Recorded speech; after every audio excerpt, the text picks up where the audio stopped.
When you wake up, cobwebs on your eyelids, stuck in rigor mortis. Whoa, just get going till you hit the ocean and you turn Californian. Whoa.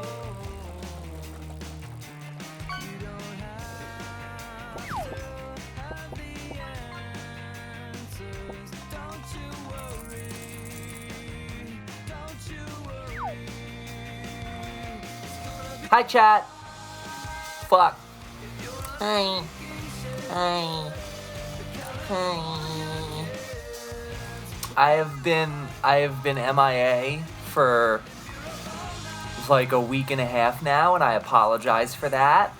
But we're back. We had a we had a couple things happen, but we're back.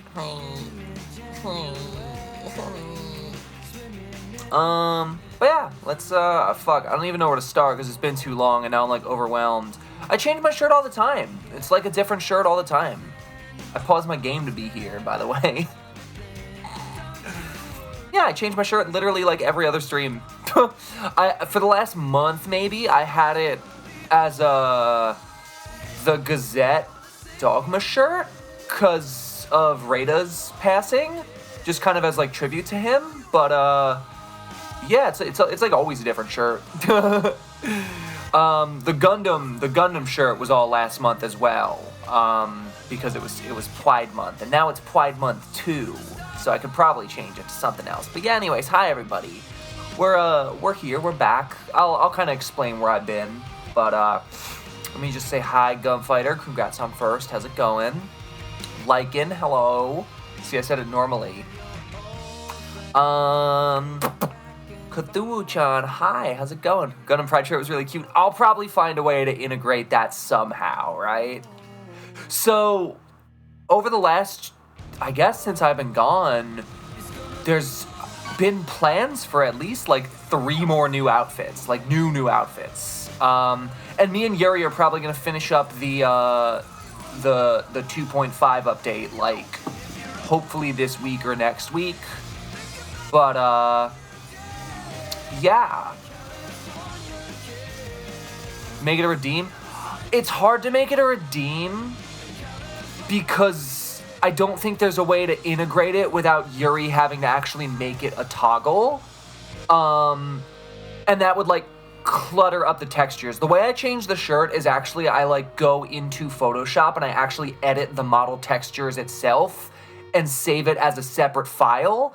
And then when I want to change the shirt before a stream, I'll just replace the file that the model reads from with the edited version. So, like, there's no way to actually, like, make it into a toggle, which is kind of a shame. I feel like that's something I want to do if we ever do, like, a more thorough update of this model, or, like, if I ever have another model with, like, a similar vibe, like a similar kind of idea where I, like, constantly change out the shirt.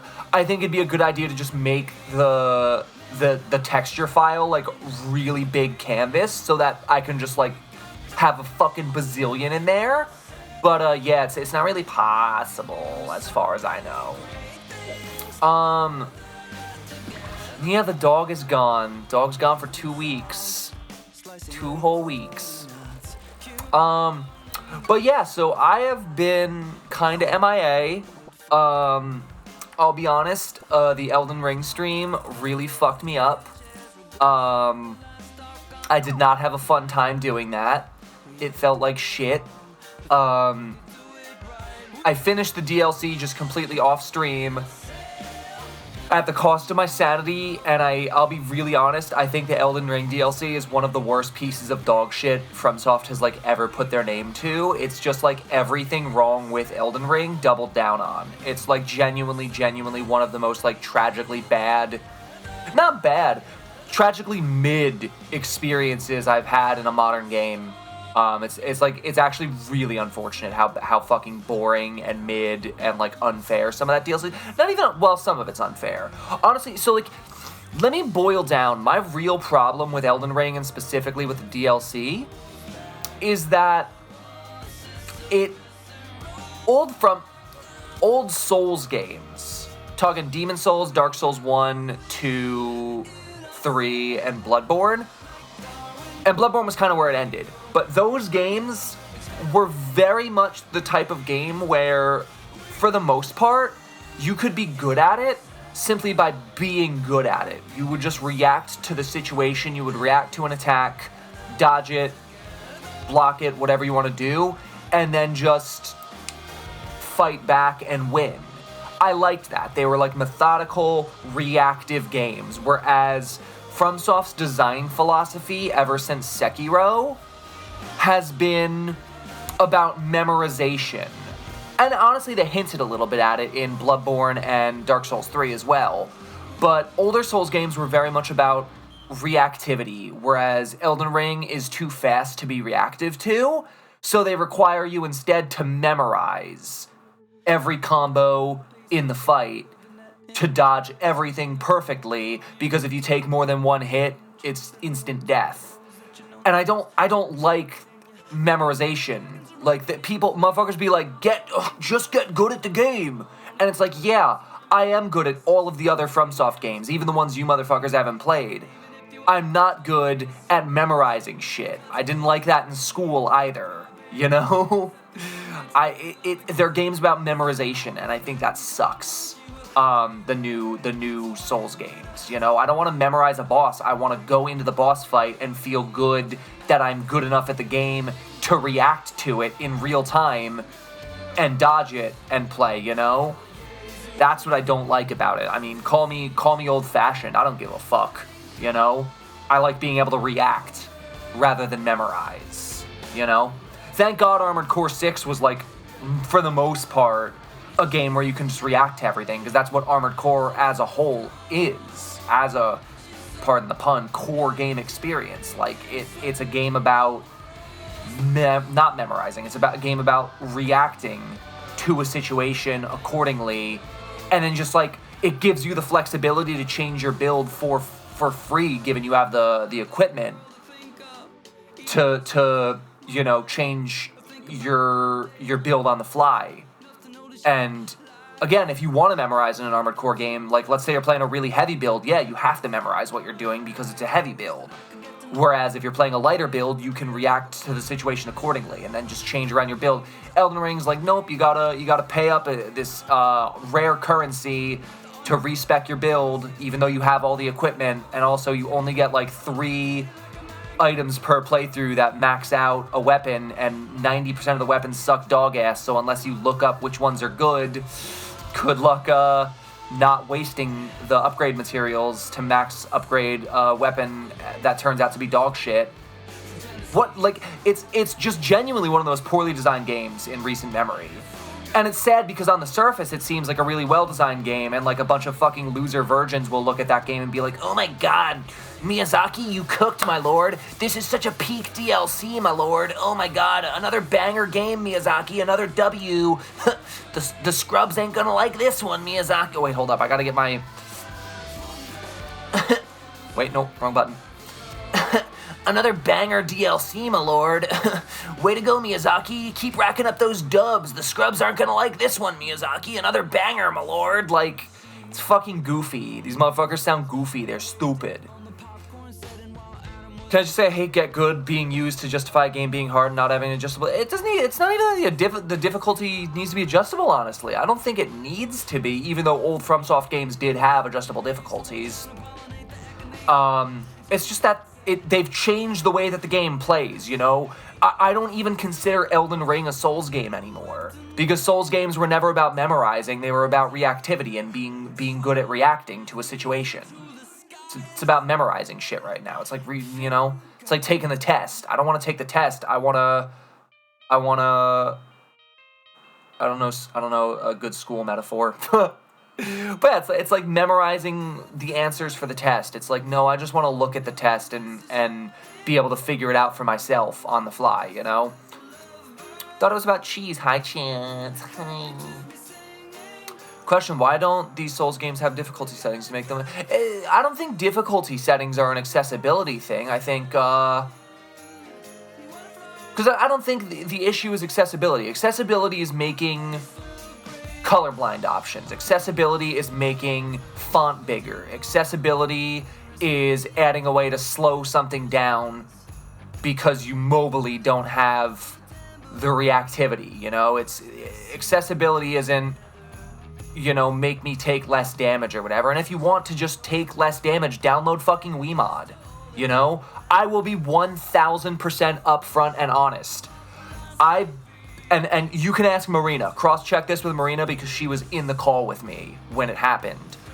When I was playing the Elden Ring DLC, I beat about half of it. Honest. Just upfront, played it, did really well with it for the most part. And I got tired of banging my head against the wall, having to memorize every single fight I went into, just going, oh, okay, yep, here comes another fight that I'm going to have to analyze for an hour and a half before I can fucking, you know, beat it, because I'm going to have to, like, figure out how to react to it instead of just reacting to it, you know? I beat about probably more than half the DLC. I made it all the way through. I don't give a fuck about spoilers because there's nothing to really spoil. The DLC kind of sucks dog shit anyway. I pretty much beat every boss in the game except for the final 2 mandatory bosses. Fair and square, right? For the most part. Well, not for the most part. For the entire part. I beat every boss in the game except for the last 2 mandatory ones. Fair and square. By the time I was about 2 hours into trying to beat Mesmer with my fire build, which, again, is not great for a guy who is the fire enemy, right? I got very sick of him randomly coming up to me mid-roll, grabbing me and killing me in one hit from max health. I had 80 vigor, by the way, so fuck you. Anybody who says, like, oh, blah, blah, blah, I had 80 vigor, fuck you. I even took off the talisman that made me take more damage, so fuck gamers. I got sick of being killed in one hit for the sake of Miyazaki being a little bit fucking sadistic with his game design, which I don't like. I think Miyazaki's kind of washed, if you ask me. I got sick of it. I got, like, genuinely sick of it, so I was like, you know what, I'm done. I downloaded Wiimod, And I didn't even feel bad about it. I was just like, great, we're done with this fucking shit boss. And I beat the last boss that way too, because the last boss is genuinely one of the worst bosses they ever did. Again, I tried the last boss fair and square, but I couldn't do it. And then I used Wiimod to get through the Abyssal Woods. If you guys aren't, we can just show it. I don't even give a fuck. I'm gonna show it on stream how dog shit this is. Elden Ring, Abyssal Woods. So there's this area at the end of the Elden Ring DLC. Let me move to the side real quick. You can even see in one of the titles, how to beat the unhittable enemies. Also, it's like a Bloodborne reference too, which makes me extra sad that this cool area could have been cool, but instead ended up sucking. So, first off, great ads. Love YouTube. Really good shit. So, there's this area in the DLC. A hidden section to the east in Elden Ring, Shadow of the Erd Tree. Really cool area. So, basically, here's the map, right? So, this area is right here. It's the final, like, hidden area in the DLC, right? Let me keep playing the music, by the way. So, the way to get here is actually through this dungeon up here. Which, again, you would never, ever figure out unless you looked it up, which is bad game design. Oh, so that's my other issue with the game, is all of the areas. So, like, here's the first area, here's the second area, here's, the third area, here's the fourth area, fifth area, and then the sixth area, and then the seventh is down below, which is the prettiest looking area in the whole DLC. But to get to each of these areas, like, let's say I want to get to the area down here. You know how I get there? I get there from finding a hidden cave in here, instead of just walking into it like in the regular game. If I want to get into here, I have to come out through this dungeon up here, hidden path, and then take another hidden path through here to actually get down into there. If I want to get up here, you know where? Hidden path in this dungeon. Basically, this dungeon up here has a hidden path to this area, this area, this area, and this area. It's pretty shit, actually. I like just being able to explore my open world game instead of having to find, like, hidden bullshit. But yeah, so anyways, from this dungeon, you have to find, like, a hidden, like, waterfall area that you don't... By the time you get to this dungeon, you don't even want to, like, look for secrets behind the waterfall, because all the other waterfalls in the game so far have been empty. Because the DLC, my main problem, like, let's just forget everything I've said about, like, the difficulty, blah, blah, blah, blah, blah, the game being punishing, being more about memorization and reactivity. Beyond all of that, my biggest issue with the Elden Ring DLC is that it's boring. There's not a lot to actually find and discover and pick up in the world. There's very few dungeons. There's very few, like, places, and the ones that you do find are the ones that are really well hidden and take you to new areas. But, like, there's so many empty corners and nooks and crannies and places where in the original game, if you went, you would be rewarded with, like, a cool, like, upgrade or, like, a material or, like armor or a weapon or a spell or whatever. There's very little of that in Elden Ring, Shadow of the Erd Tree.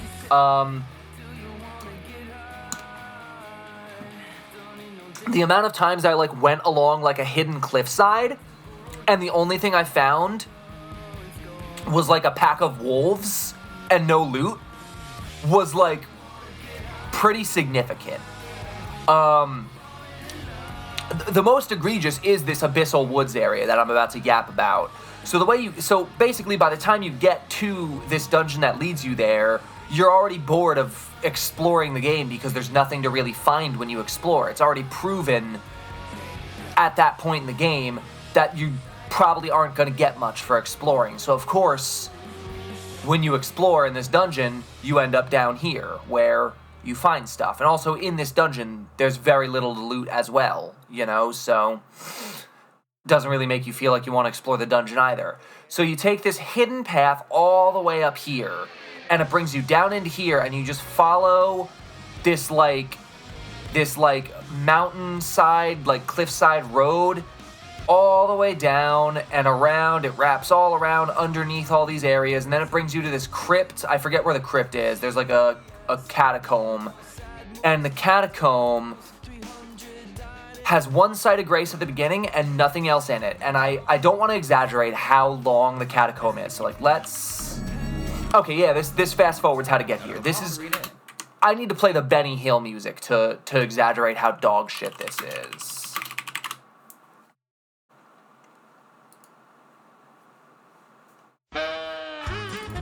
Continue forward until you reach a drawbridge guarded by a fighter. So this is just from this dungeon all the way up in the north. Instead of crossing the drawbridge to fight him, look to the right instead. So first off, first part Leading to a hidden is you find this hidden ladder here. Cool. You get to the bottom of the hidden ladder. There's a waterfall that looks like it's going to kill you if you walk into it. left behind the water. And then there's that. You go behind it, take this ladder down. There might even be a hidden wall down here. There is. So here's the other part. There's very few hidden walls in this game. So again, I barely want to slap a wall because there's like 3 hidden walls in the entire fucking game. Reveal an overturned wall. So you go down the hidden wall, and then you get into this coffin, and then it takes you down to this area with these guys who kill you in one hit. Really good stuff. Yep, there's one coming to life right there. They just kill you in one hit, and they take 1,000 hits to kill. Then you take this like hidden cliffside road all the way down, and this would be cool if the game was good, right? If the game actually gave you incentives for exploring, finding this on your own would feel great, right? So now, you go across all these hidden paths on the cliffs.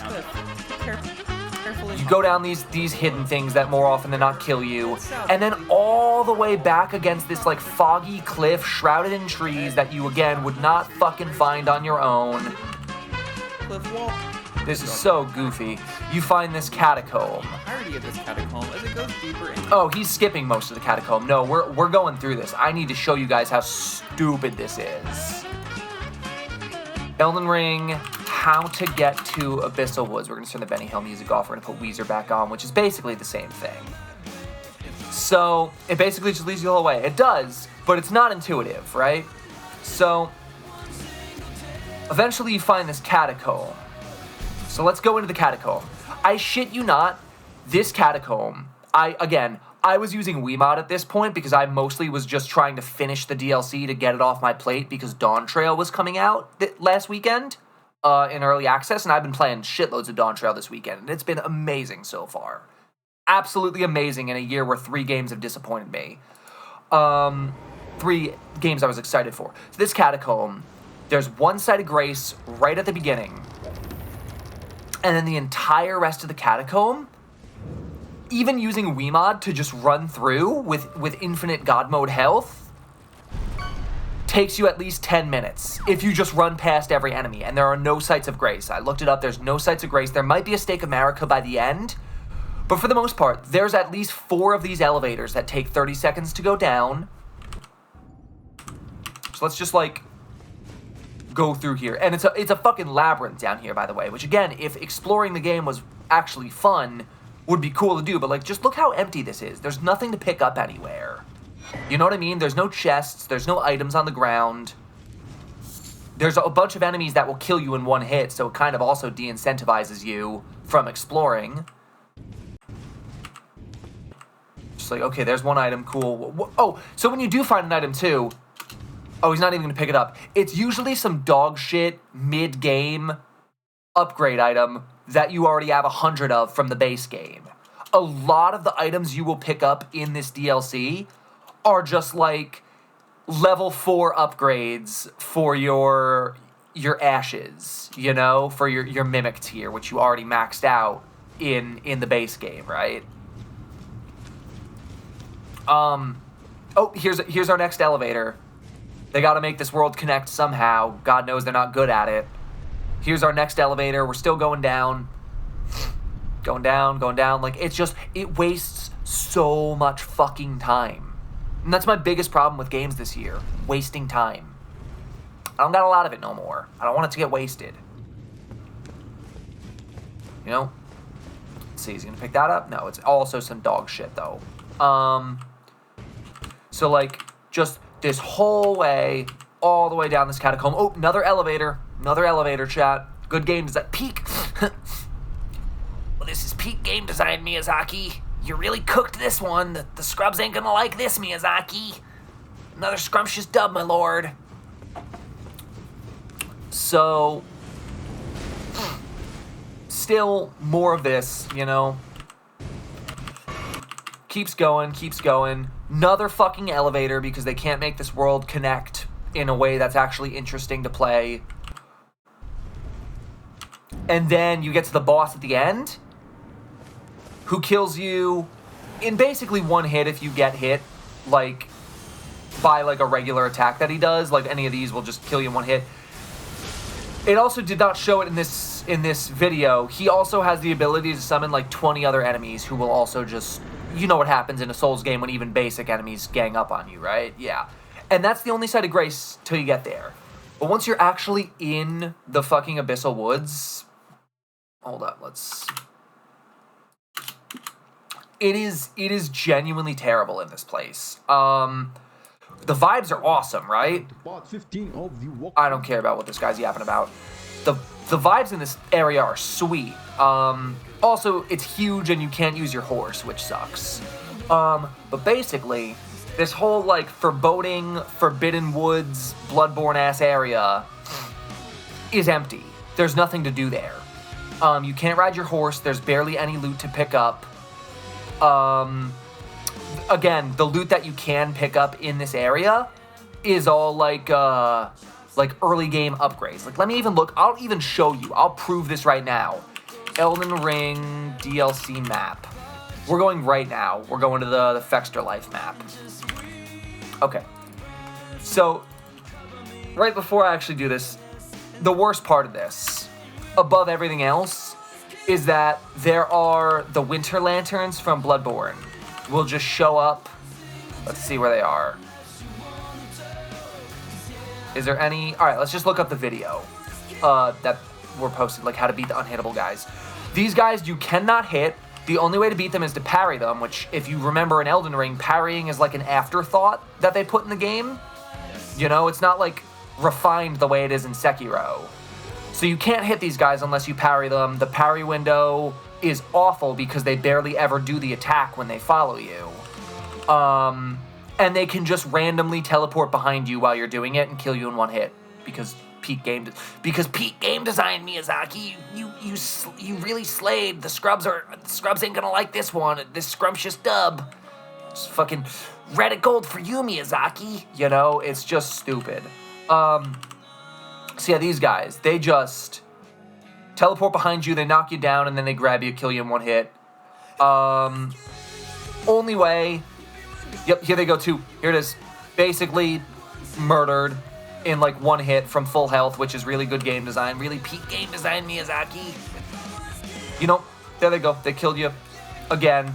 Look, this guy had to fucking reload his guide video because he got killed in one hit. And you just have to fucking wait until they do this one. Oop, he's doing it again. He's killing the guy again. Kill him again. Oop, killing him again. Killing him again. Like, great guide, bro. Show how bad this enemy is. There comes the attack that you can parry. And only then are you able to parry that attack. It's really bad. So here's the, let's, like, look at this map real quick. I'll show you how bland this fucking... Where is Shadow of the Erd Tree interactive map? Hold it. How do I just open the map? There used to just be a button. Oh, here it is. Okay. If a stair could kill, yeah, for real. So, this is the area here, right? I'm just gonna hit the all toggle on. This is everything that's here. This whole big, massive area that is basically like a quarter of the fucking map.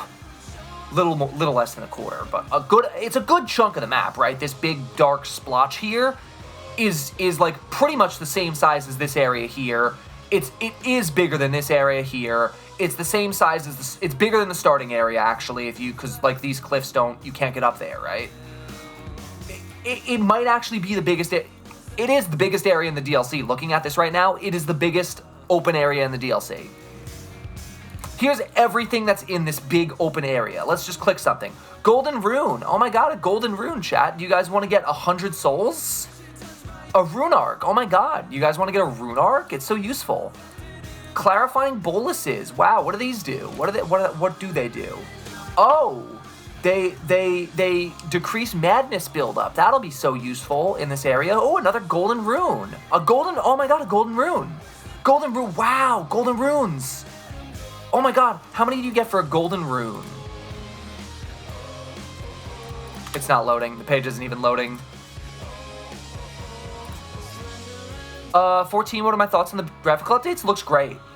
What is a Golden Rune gets you 200 runes, chat. That's so useful in the endgame DLC, right? Okay, so what's this upgrade? Oh, a Somber Smithing Stone 7. It's not like I can literally just buy those in the main game. There's one talisman that you can get. There's a boss over there that drops a weapon.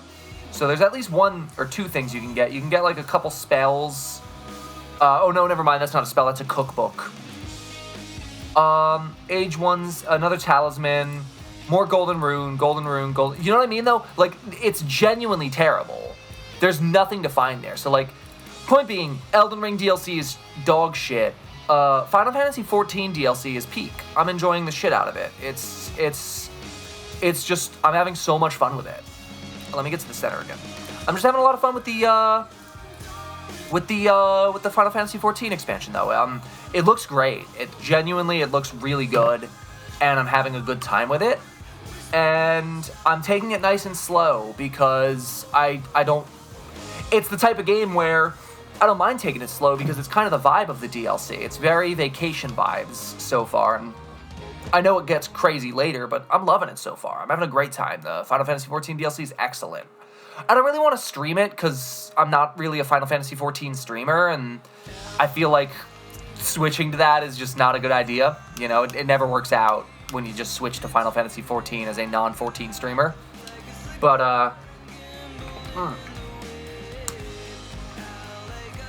yeah, I'm enjoying it a lot, though. The graphics look great.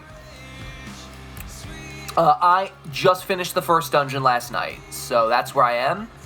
Please no spoilers. I have seen the alpacas. I'm glad I did, though, because please don't ask spoiler-leading questions. But yeah, I've seen them. I just finished the first dungeon last night, and I'm having a great time with it. It's a lot of fun. I have not tried much of Picto or Viper yet. I want to. I'm just waiting until I max out Astro, which is my main. And then I'll probably work on Picto, Viper, Gunbreaker, and Sage. And then maybe Scholar after as well, because I used to be a Scholar main, and I want to see how the changes are, but I'm probably going to secondary Sage as a healer, because I just think it's cool, and we're finally in the expansion where not everyone is playing it. But Viper and Picto are like the first two DPS classes that have really, really interested me, you know? So I'm excited about it. I've kind of like written into my lore that my character is like the stupidest bitch on earth and is just like so deeply untalented as an artist, but she can be a Pictomancer because she's just delusional enough to think she's a good artist that she can kind of scratch by the essentials. She can like just barely meet the requirements to be a competent Pictomancer just from sheer overconfidence in herself that for skills she doesn't have, you know? But yeah, that's been Final Fantasy XIV.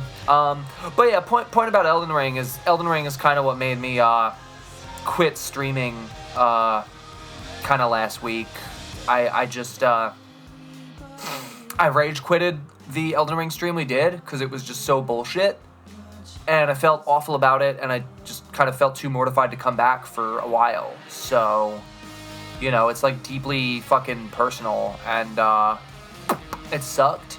And I spent the most of the last week just kind of beating that and just like decompressing, chilling, hanging out with my friends, and kind of de-stressing because life itself has been really fucking stressful lately too, and I'm just kind of fucking exhausted from it, to be honest. Kind of trying to find new day jobs and stuff like that, kind of between this kind of inner struggle, realizing that like the commission work isn't really paying the bills much anymore, and I feel like as I've gotten more popular with my commissioned work, I'm kind of feeling a little boxed into a corner a little bit, especially with like my creativity, which is why I did that sale a couple weeks ago, why I just kind of put a song up for sale. And I want to do more of that rather than full commissioned work, because like song adopts allow me to just kind of drop whatever I'm doing kind of on my own, whatever I want to make, you know, and have people interested in it and buy it, you know. So anyways, Christ, yeah, but yeah, I'm just kind of exhausted looking for day jobs and stuff and just trying to make life work, you know, because I have this skill set and it just has not been working well, and it's kind of draining. While the alpacas are adorable, do you know they'll never be able to replace chocobos as viable mounts? Aren't they already going to be a mount? I feel like they probably have already added them as a mount. Have you ever seen an alpaca drift? Hi, Shia. Already on my gamer buttersstock medicine getting tabled at Warhammer Tabletop. Damn. Magdalena Bay's You Lose His theme. Oh, God, I've been listening to so much Magdalena Bay lately. The new single is really good. God, they're so good. They're just so fucking good. They're really good. Yeah, great band. Excited for the new album. Very excited for the new album. But, yeah, and then otherwise, what else new? I've been listening to Chapel Roan, basically, like everybody else on fucking Earth. It finally clicked the other night. Cabbage was getting me to listen to, Naked in Manhattan, I think was the song that finally made everything click. The one single I heard, like when I first saw her name blowing up on Twitter and everything, and everyone's talking about how good she is and stuff, I was like, she's okay. The song was okay. It's not really doing anything for me, like the song I looked up. And then I listened to the album finally, and I'm like, yeah, I get it now. But what really sold me, let me fucking pull it up. There was this one video where she did this interview on, like, Jimmy Fallon, I think. Also, let me get rid of this Elden Ring shit. I don't want this in my fucking recommends.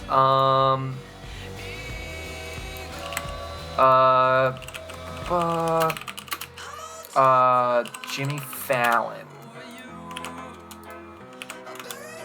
She did this fucking interview.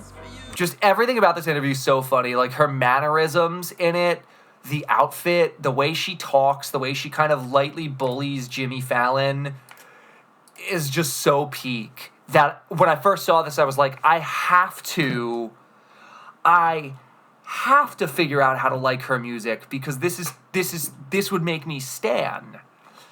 But like, let me get to the part up ahead. Colby, and that's why I said it. And Sasha, if you're hearing right now, you today just like, even the way she does like the finger claps, like she like kicks her feet. I googled you today just to see what pops up, and it says. Did you not know who I was before? No. Like, just that alone is like so endearing. Like, she's just sitting there like just so like fucking cunty and giggly, like. Today just to see what pops up, and it says. Did you not know who I was before? No.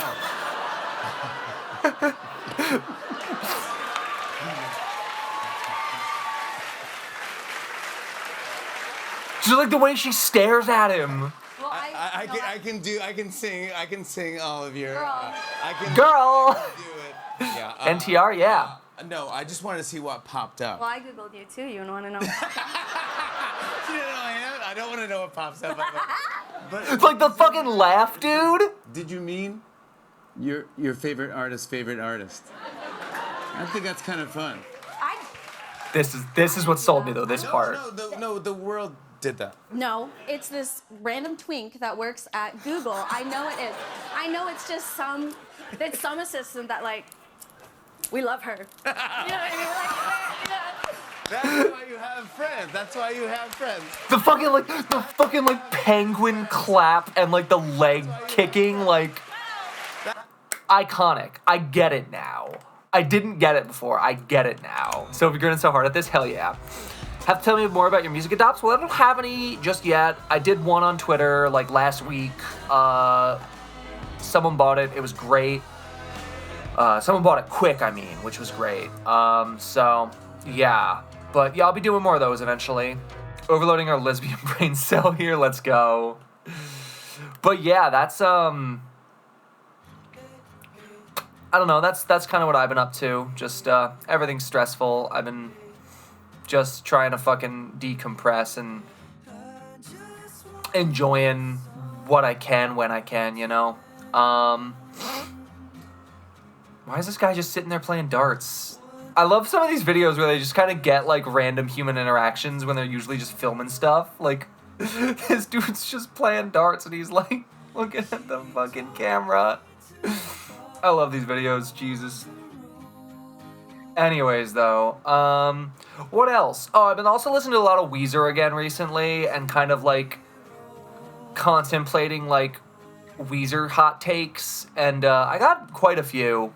So it is Tier List Tuesday. I want to do a quick one. Yeah, this is Okinawa. This is, just a walkthrough of Okinawa, I guess, in the American Village. I got tons of these in a sidebar. I always just pull up a random, like, walking city video, and that's what we background with. But yeah, so let me do this tier list real quick, this Weezer tier list. Let me also get another album on, because this is the last song. So, like, the thing I've been listening to a lot of lately is, like, bootlegs of Weezer albums, like unreleased demos and, like, bootleg, like, fan-made compilation albums, because, like, I was talking about this in the Discord yesterday, right? I think Weezer, like, and before anybody, like, clicks away, like, oh, I don't give a shit about this, I think it's really fascinating how, beyond being just, like, the meme of a band, they genuinely have one of the most, like, weird, inconsistent, like, kind of shitty, kind of incredible discographies, like, of any band ever. Like, beyond just being, like, oh, here's the fucking album that virgins like, you know, incels love this band kind of thing, like, it really can't be overstated how influential specifically these two albums were. This one on alternative and indie rock, this one on emo and punk rock.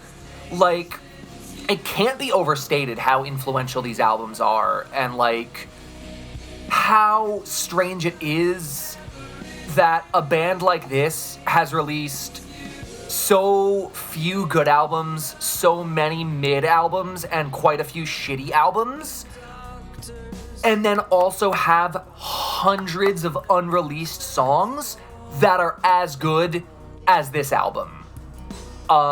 Like, if you just look on YouTube at, like, fan-made Weezer albums of, like, unreleased, like, songs, there's, like, dozens of fan-made compilations, and usually they will have songs you have never even fucking heard before by this band, and they're really good. So, like, it's just a really fascinating band because they've had so many really low points and then come back with really high points and then kind of gone back down to low, you know? But I just kind of want to briefly do a quick Weezer tier list because, like, there's something really fascinating because, to me, I actually think their best albums are more over here. And I also kind of wanted to talk about, like, I almost want to, like, do a second tier list and exclude the good albums and just do a tier list of, like, their quote shitty pop albums. So just, like, right quick, because it is Tier List Tuesday, right? So we gotta do one, you know? So right off the bat, I want to put this one here,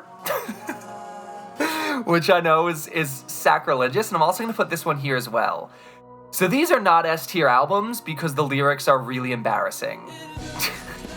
And also, this is not an S tier album because Get You is genuinely a terrible song. It's like the worst song on the fucking album.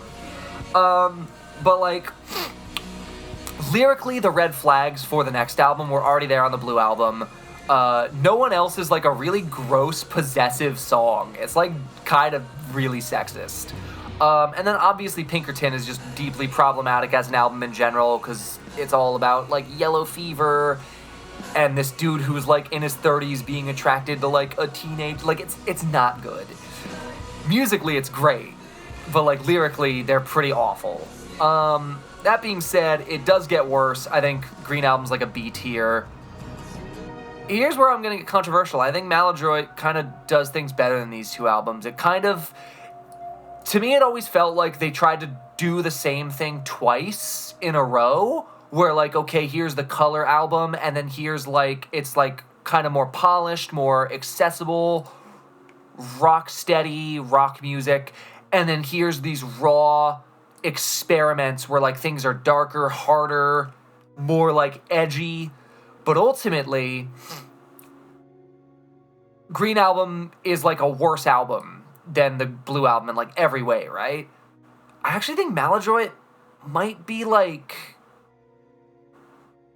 So let me actually rearrange things. I actually enjoy Pinkerton better than the Blue album a lot. And I also enjoy Maladroit better than the Blue album a lot. So that's there. Let me... Okay. Just getting the music going. So like, this is kind of where we're at with the first four. Moving into Make Believe, I actually don't hate it as much as everyone else does. I think there's some really good songs on it when you actually like sit down and look. Like, obviously Beverly Hills is like terrible, but like Perfect Situation, We're All on Drugs, Freak Me Out and Haunt You Every Day are like really good songs. Perfect Situation's actually like one of my favorite Weezer songs, so like that alone makes this a pretty solid record. I actually also might think it might be better than the Green Album. I think the Green Album is a lot of forgettable shit. Moving on, Red Album goes about here. Troublemaker, Pork and Beans, and like Heart songs, even though there's some cringe lyrics on Heart songs. They're not like bad in the way that like Pinkerton and Blue lyrics are. They're just like embarrassing, like cringe lyrics, just like name dropping Bruce Springsteen and being like, oh yeah, Bruce Springsteen means a lot to me. Like whatever he says about Bruce Springsteen in that song, it's dumb, but it's cute and like it's still a fun song. I think Pork and Beans alone makes Red Album better than these two. But, like, it's still not a great record. And Troublemaker, too. Troublemaker's a decent song. Here's the first really spicy take. I actually think Ratitude's fun. I actually think Ratitude's a fun album. I don't know. I would, of a lot of their shitty pop albums, it's one that I go back to a lot, right? I just think that, like, it starts really strong. I think If You Want To is, like, a really strong opening like pop rock song. It's just fun. And then just like moving on from there, I'm Your Daddy is like cringe but like funny. Again, it's not like cringe in like the way that like Pinkerton is because he's being a creep. It's just cringe because it's weird and funny.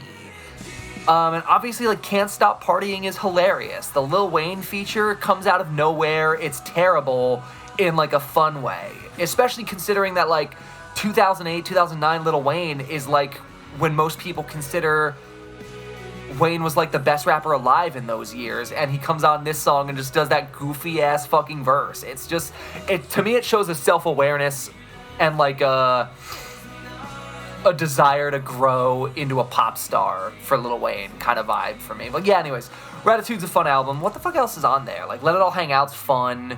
Don't Want to Let You Go is fun. And if you've never heard the Jackknife version, again, talking about like Weezer unreleased amazing demos and leaks, the Jackknife mix of Ratitude is like S tier. It takes all of these songs, puts them into a raw indie rock context. They're basically the demos for this album, but they're all fully mixed and they weren't satisfied with it, so they fired Jackknife Lee and got a different shitty producer to do it. But yeah, like, it's good. I like that album.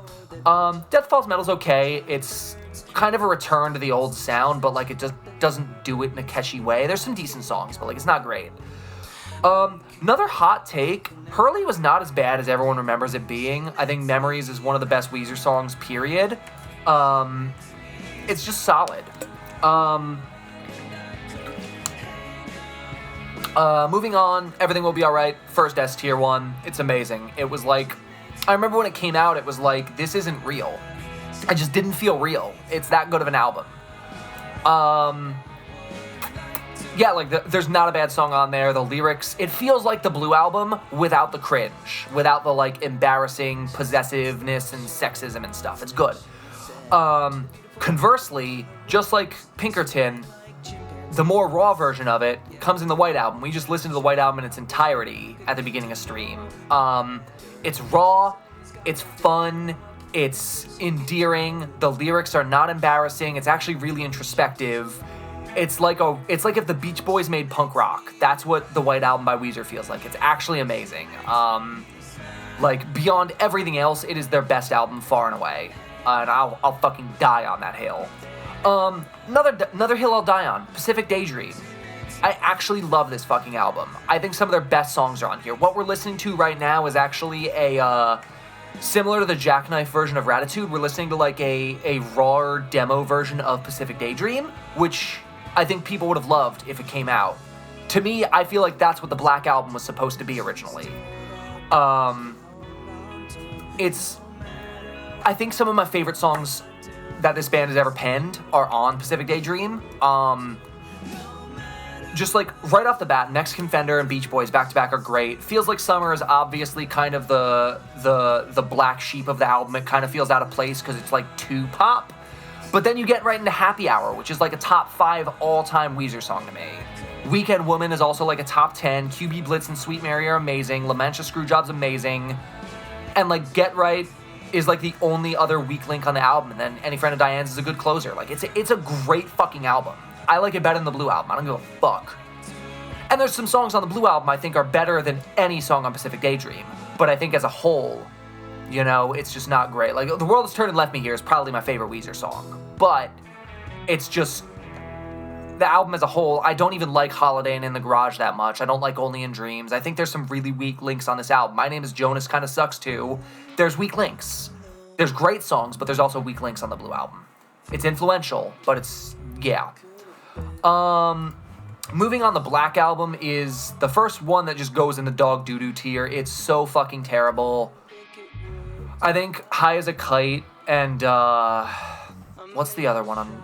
I've only listened to this album like a couple times because it's so bad. Yeah, it's, iTunes says I've only listened to this album 5 times because it's just terrible.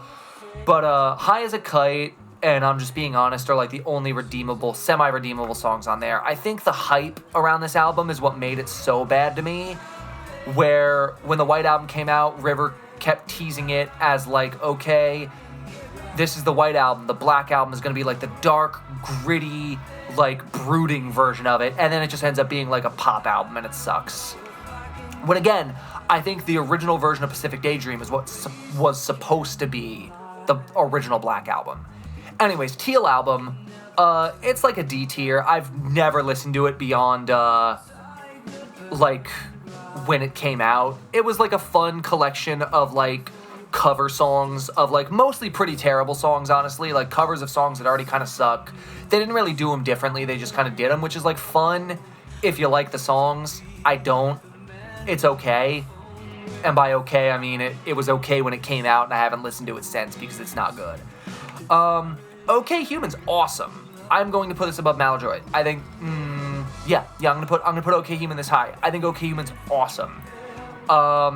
It's like the acoustic rock album. All my favorite songs. One of the best songs on there. Grapes of Wrath is like a funny song. Playing My Piano, Bird with a Broken Wing. Like, there's really good songs on there. La Brea Tar Pits is an amazing, like, heart-wrenching closer. Just a really solid album overall. Again, Van Weezer goes in the shit tier. This is what happens when you have a bunch of amazing demo songs and then you just ruin them. You just sand them off until the skin is gone, and there's nothing human left to it. The story behind Van Weezer is fascinating because a lot of the songs on it were demos from this album. That is literally their second best album. This is their second worst album. There were these amazing songs that they demoed for what was originally going to be the original version of Everything Will Be Alright in the End, which was called Ecce Homo or something like that. It's like some like Latin phrase. And it was like pretty fucking amazing. And then this shit just like took those songs and ruined them. So again, I like the demo version albums better. Moving on to the Seasons ones. I'm gonna say Spring is like, it's like here. It's like there's some decent songs on there. They're pretty memorable, like for the most part. It's not the best of the Seasons albums. I think that would go to Autumn, but like there's some pretty good stuff on there. Moving on, I think Summer is actually maybe the worst of them. I was pretty disappointed by it because I was expecting it to be like White Album or Pacific Daydream vibes. Here's Happy Hour. This is the demo version of Happy Hour. This is like one of my favorite songs by them. It's just good. It's 2 chords and it's amazing. Again, lyrics are cringe, but you kind of have to come to expect that from a band that's as cringe as this. I think the Autumn version of the Seasons albums is the best one. It's not great, but it took a couple White Album and Pacific Daydream demos and finished them. And like I still think the old demo versions are like better and feel like they would fit on these albums more. But like Pacific Sunset particularly, which was a demo for the White Album, they completed that on what the hell was the song called? I think it was Can't Dance. Or no, it might have been Run Raven Run. It was one of the songs on there. Finished Pacific Sunset basically and like interpolated it into the new version. It was pretty cool. Like it was okay. And then I think Winter is like also pretty okay. It's like here. No, it's like here. It's like okay. No, it might even be here. Basketball's a good song, I remember. I Want a Dog's good. The rest I kind of don't remember that well. And yeah, that's kind of the Weezer tier list. I don't know. It's a pretty okay band. I think these selections of albums here are pretty much amazing listens. And then it's like in the B tier where like there starts to become some parts that of the album that are kind of intolerable. Hurley, I don't know. Maybe Hurley could go up here. But like I feel like there was a few songs on there that just kind of don't hit. But like Memories is amazing. It's a great opener. It's a great like single. I don't know why people were so hard on this album when it came out because it was fucking troves better than Ratitude. Even Death to False Metal at the time felt more like a return to form than Ratitude. I have Ratitude up here in like a like funny way where it's like I enjoy it ironically, semi-unironically, but like in a way that you can only enjoy this album in the 2020s or like not in 2009 or whenever it came out. Like, you know, when this came out in 2009, it was like getting shot in the fucking stomach, you know? It just didn't feel good. That's the Weezer tier list though. Let me screenshot this and we're gonna put this in the tier list channel in the Discord server. Okay. And now we are going to take our hourly ad break, and then we'll be back and we're gonna play some Ghost of Tsushima. So I'll be right back. Stick around through the ads, and we'll be back.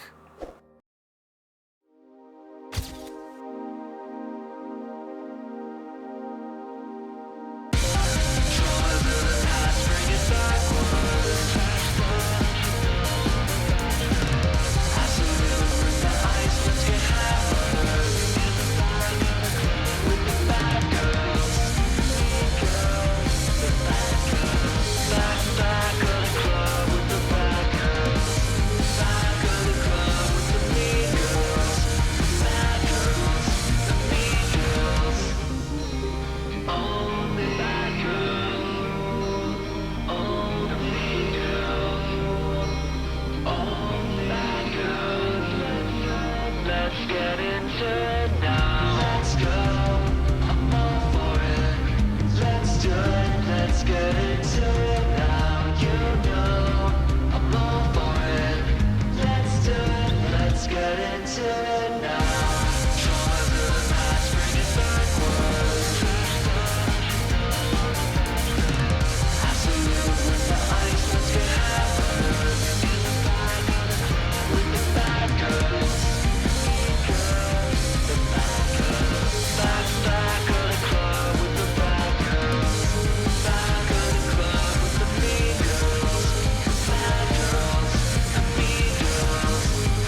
Yuri. Yuri.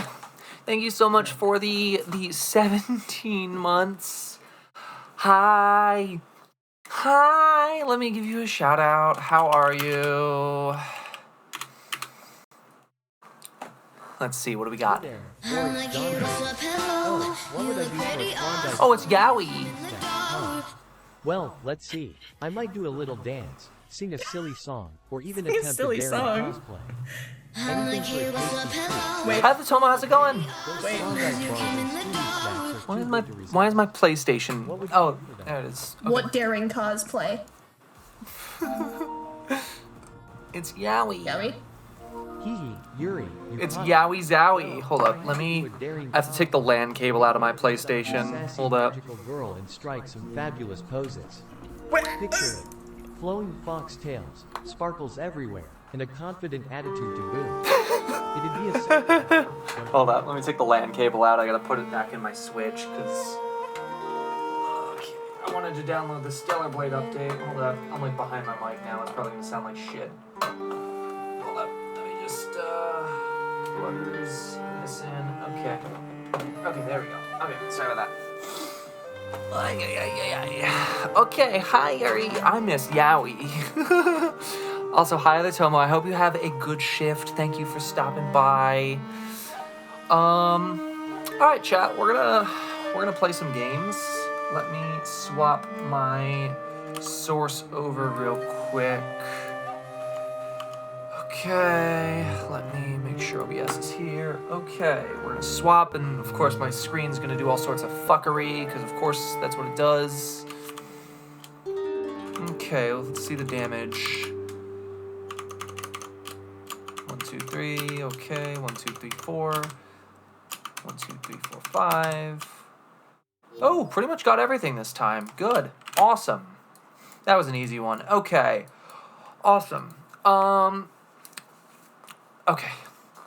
So, chat, what do we want to play today while everyone's here? We got some options, right? We could play Tsushima, we could play Stellar Blade. We technically could play Bloodborne. I don't know how much I want to. We're not playing Dead or Alive Extreme 3, but we might do that one night this summer. Could be fun. Could be fun. We could also fuck around for a little bit in Gundam. We could play DOA Extreme 3. I think it'd be fun to do one stream of that this summer and have like Fen come on and play with me. Cause that'd be funny, right? So what do we think? We thinking Tsushima or Stellar Blade? I'm thinking, I don't know, honestly. I almost want to like play Stellar Blade a little bit to decompress from how bad Elden Ring was, but then Tsushima I want to finish up, you know? Yeah, I think Yuri, you could come on and play too. We could just like have like a bunch of like friends just like gathered around. We'll play Tsushima. We'll have a bunch of friends just like gathered around, just like ogling them.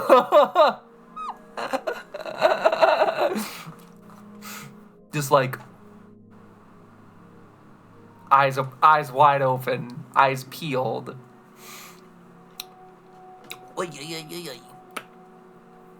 Anyway, Yuri, how's your internet doing? You gonna be around tonight? What the fuck is it installing? What the fuck is there to update? This game came out years ago. Start without updating, I don't care. God, I hope. Ooh. Something went wrong, what the fuck? Whatever. Come on. Load the game.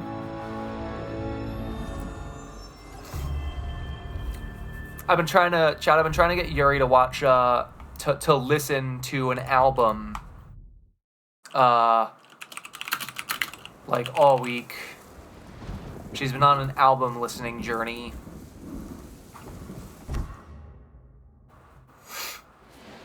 Oh my god, I forgot this game loads instantly. It's actually fucking bonkers.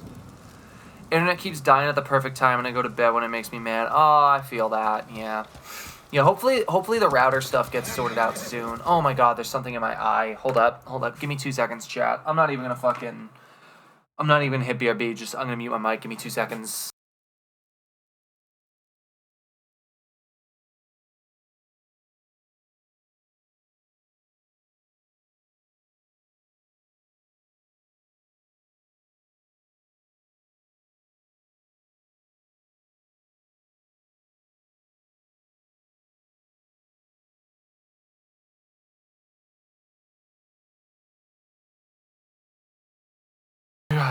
Name a more toxic duo than me and my eyes. I need to get like a button on my Stream Deck, I think, that just toggles the visibility of text in OBS that just says BRB, washing out my eye. Ugh. Anyways, we were going down here last we played, and we were still just kind of exploring everything we haven't seen yet.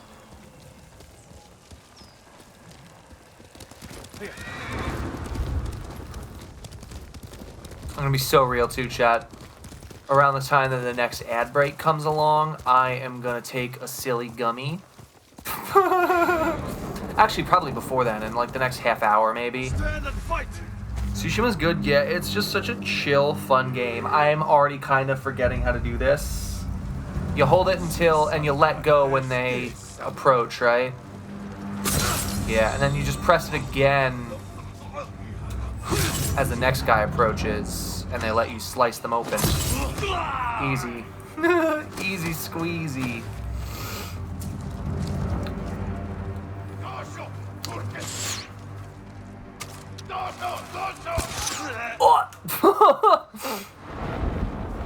Motherfucker. I will say, chat, I still want to get around to Sonic Frontiers. The other thing I wanted to talk about that I haven't yapped about yet, chat. Zenless Zone Zero actually looks pretty good, and I think I'm going to play it when it comes out, I think tomorrow night. We might stream that tomorrow night. MiHoYo might actually finally have gotten me. That is not how I call my horse, that is. Yeah, MiHoYo might have actually gotten me. Wait, what do you mean sleep? Oh, ZZ, oh, because ZZZ. Yeah, it genuinely... So, like, I've been really into action games again recently. I've realized that action games are what give me the most, like, satisfaction in a game, like, this year. Because, like, I loved playing Stellar Blade, and it reminded me so much of how much I love Bayonetta, and Devil May Cry, and PN3, and, like, any game like that. It looks way more like a character action game than it does a, like Genshin, you know? How do I open my map? Like that. Okay, first off, I don't think I actually have this shrine, so let's actually take it to the top, I guess, and then figure it out, maybe? I think this is a shrine, or that gate was just kind of there, maybe? I don't fucking know. Hold on, let's see what that gate said. DMC, my beloved. Oh my god, is that Luette? Hi! Oh my god, hi, Umfi. Can I give you a shout out? Do you want a clip shout out or a non-clip shout out? How's it going? Everybody should go follow Luette right now. She's a funny, silly clown who is a talented artist and talented streamer and a gamer, a pro gamer. Don't mind either way. Let me give you let's see what kind of funny clips you've got then. This is gonna be really embarrassing if it's not a good clip. I will turn it off if it isn't. And all the Flan boys were sleeping tight. Oh, this was recent. This was Everybody was sleeping. This was like a week or two ago with Plum, right? But one little Flan was up, could not sleep. This one's nonsense. Making so many peeps. So then he got up, wanted a bit of a snack. So he said, I'll go see what I can pack. So Flan went downstairs. This is like story time. Oh my, Shape Originals barbecue. Oh, those chips? I don't know about Ooh. you. But, oh no, Flan was greedy and dug deeply, and soon, before you know it, he was barbecue chip. Oh no! Oh my god. But anyways, hi Lou, how's it going? Welcome in. By the way, I don't know if you know about this website called streamer.help. But if you aren't aware of it, it lets you choose what clips you want shown if someone gives you a clip shout out. Like, have you ever like been to a stream where someone just does it without asking, right? And then they like play a clip and you're just like, I don't know about that one, you know? it lets you just choose only. If you want it to play one clip, it'll just play one clip. Like my buddy Nicky does that. It just plays this one clip of him being horny over this Mass Effect character. But you can like pick any clips. I don't know if there's a limit, but yeah, you can basically just let it pick from a pool of ones that you've specifically. Let me get the link real quick if you want it. Streamer.help. No, I think it's literally just streamer.help. Yeah. Let me. Shout out clips. This is the linky right here. Okay, yeah. Well, if you ever wanted to go through them, sorry then. But yeah, that's super useful. It's because like sometimes I think recently they changed it so that clips get like auto deleted if you don't like manually publish them. Like when you like, have you ever like gone to clip something and then you X out of it, but then the clip stays or whatever? I think you have to hit publish now. But I know there's a lot of clips that from before then were like automatically done that way, where like someone would X out of it or you X out of it and they just kind of hid there and then they appear and it's like, oh, I didn't really want that. Now apparently that's not a thing anymore, but it lets you not have those shown or like anything like, I don't know, from like older eras or whatever, blah, blah, blah, blah, blah. Anyways, I'm a yapper. Where the fuck did my horse go? Was it down here still? I don't remember. But yeah, if you ever wanted to use that, it's very useful. But anyways, how are you today, by the way? Where are we going? We're going that way, right? That's right. This is like a shrine that actually didn't have anything in it. I keep trying to jump off because I'm like my brain is in I guess I don't even know what game I played recently that also had a horse. I keep hitting X to do it though. But anyways, we're just chilling. We're playing Tsushima. We're just kind of vibing today rather than Oh yeah, it might have been Elden Ring hitting the X button to jump. I think is what did it. Yeah. Ooh. Man, Elden Ring last week really put me through an ordeal. We were talking about it earlier. I had a decent time for what it was worth, but at the end of the day, I by the end was not having fun. But the new Final Fantasy expansion is great. Getting Archon's done though, heck yeah. You know, it's really funny recently, Lou. I've been looking into getting new panel art, right? Because I'm doing an art trade with my friend Cody, another fellow OzTuber actually. And before that, I was like looking for, and they're gonna be doing my new panels, but I was looking for like panel artists and like looking around at a bunch of my friends and who they had do their Twitch panels and stuff. And I swear to God, the first 4 people, like the first 4 friends of mine that I looked at, every single one of them was you.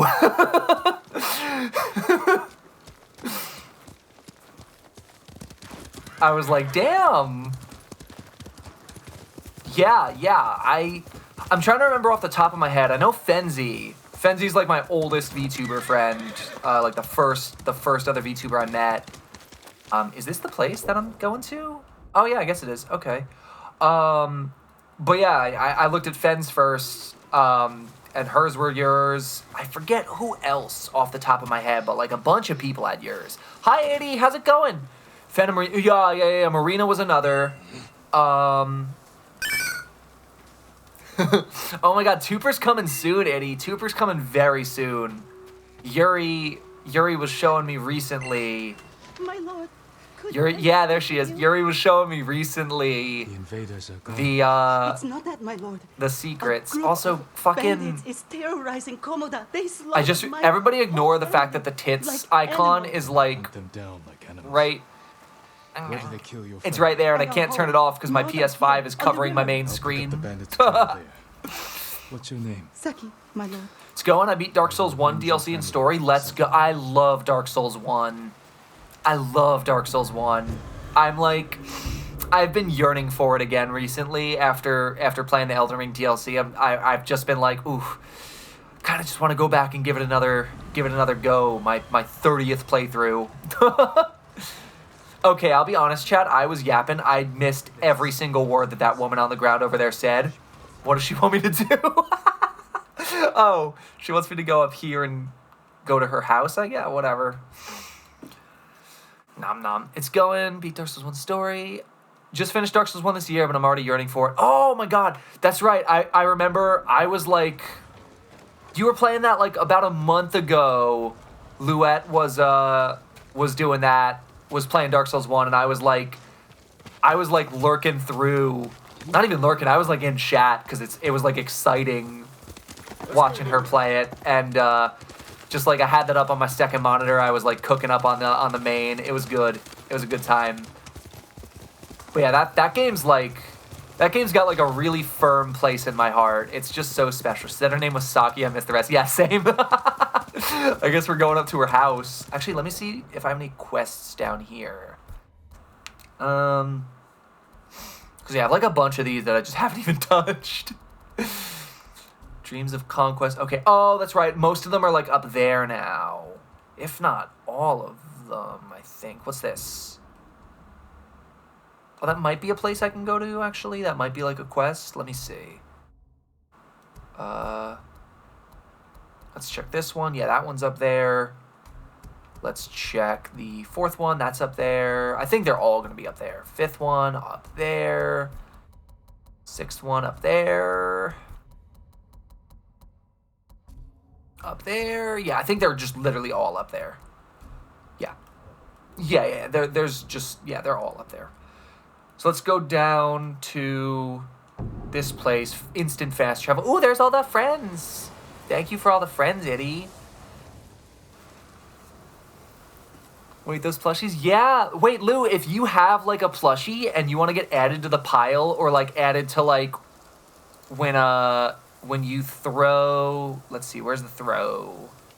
Someone's going to get to it before me because my chat knows where it is better than I do because they love fucking bullying me. Yup, there it is. Someone got it. One of those, if you want to be in there, if you have like a little plushie or anything, DM it to me and I'll add you to the little pile. That feel when I'm working on a commission art for the purple cat in the middle as we speak. No way, are you? Oh my god, I love Velvet. She's such a sweetheart. Wait, or the other purple cat maybe. I don't know, the plushie I may have to? You may have to. Yeah, Velvet's great. She's a lot of fun. Does Advanced Scrungle count? Wait, what do you mean by Advanced Scrungle? Remember, I wanted to get a plushie. My friends have props. Yeah. You got 2 plushie arts now? Ooh, Itty, post it, and I'll add you to the throw pool. Actually, I'm gonna have to rework where all these ones are placed. Honestly, there's so many. Oh, this is like a battle area. Okay, cool. This is such like a head empty game. It's just like so chill to play. Whoa, that's not how you pick stuff up. Again, I'm Elden Ring brain. I'm pressing triangle to pick shit up. Oh, that guy's gonna see. There's a guy right there. Shit. Yup. Oh. Frick. Whatever, you're dead. Oh, I keep pressing Elden Ring buttons. Send the PNG. Yeah, send it. Totally join the throw pool. Hell yeah. Yeah, I'll take a look at everything after stream. Oh yeah, we're getting cooked now. Let's just go fight. Oh, I'm pressing Elden Ring. I literally just pressed the attack button from Elden Ring. That's kind of why I wanted to play Stellar Blade again, because it was closer to this. I think I might play Stellar Blade a little off stream this week just to like decompress. I think that really threw me off my like... Oh, that guy's gonna kill her. Whoops. It like threw me off of like my flow playing Elden Ring, like, because I was so spoiled by Stellar Blade, it felt like. Oh, that dude got murked. Ooh, right, this is the for spears. Okay. Send some DMs. Thank you kindly. Hold still.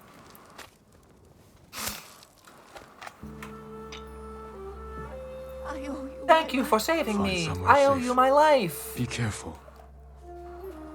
Okay. Is that the whole village? No, there's like 3 more places here.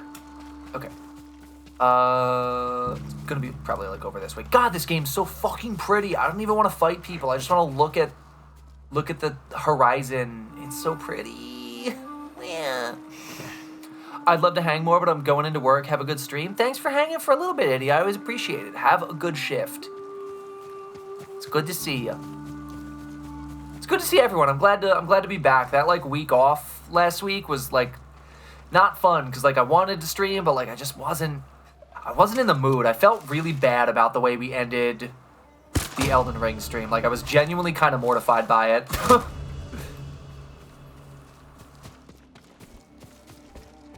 But we're back. We ball regardless. Ow. We ball on. Okay, I don't have plushie art, but I have something similar. I'll DM it. What we could do as well, and I'll do this for everyone who sent me some stuff today. Uh-oh. Uh-oh.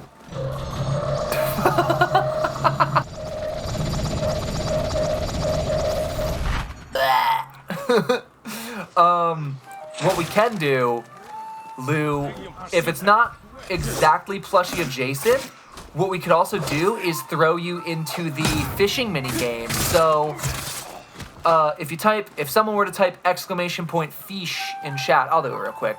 We have the Twitch fishing mini game. You can see it above my head right now. Instead of the regular pool of fish that this little game has, you can only catch inside jokes and friends. Like, who are we gonna catch right now? It's me! We caught me! It's the most common one. I'm the most common one because it's my stream.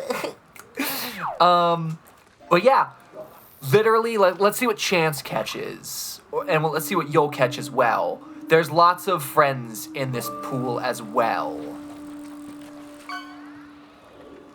What do we got? That's the Tito dollar. That's one of the inside jokes. For everyone who knows about the Tito dollar. Ugh, what an era. Let's see, who we gonna get? Who we gonna get? What are we gonna get? Getting some comment ones today, but let's see. Oh, that's Shy. That's my friend Shyness. Yeah, another fellow streamer friend. Twitch.tv/Shyness, 2 Ys. So yeah, we have like little scrunglies of friends that can be in the fishing pool as well. So whatever you send me, we can throw that in there.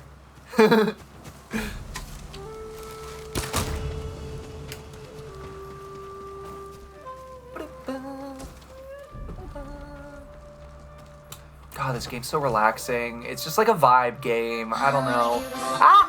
Hi, Starfire. How's it going? Welcome in. Hope you're doing well. How's it going?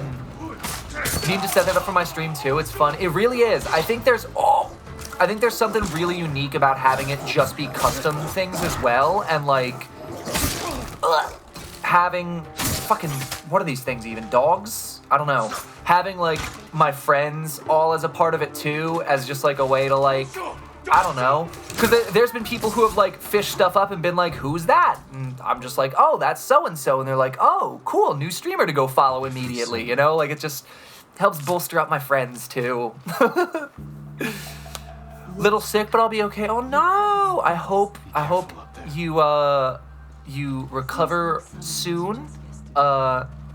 And I hope you're taking good care of yourself as well. Don't push yourself too hard. But yeah, I hope we can at least be we're having a chill one today, I think. So hopefully at the very least will be a relaxing way to I don't know, ride out the sickness or whatever you got going on. Where's this last area? Oh, right, you can do this. There's the last of them. Okay. Can I break in through this window? I can. That's kind of sweet. See me. I know it. Okay, where are the last of these guys now? Down there? You behind this door? Yeah, let me burst through. Come here. I feel like watching a bunch of like Akira Kurosawa movies when I play this game. Like I just want to watch Throne of Blood this week now, or like Rashomon or something. Yojimbo, Hidden Fortress. So many bangers. Akira Kurosawa is one of the best, dude. Thankies, chillin' helps. Well, we're definitely doing some big chillin' today. Have you ever seen the armor yourself? Oh, that's right. Everybody keeps giving me keys to like this armor set. Watch us get all 6 keys to this armor, and it looks ugly as fuck.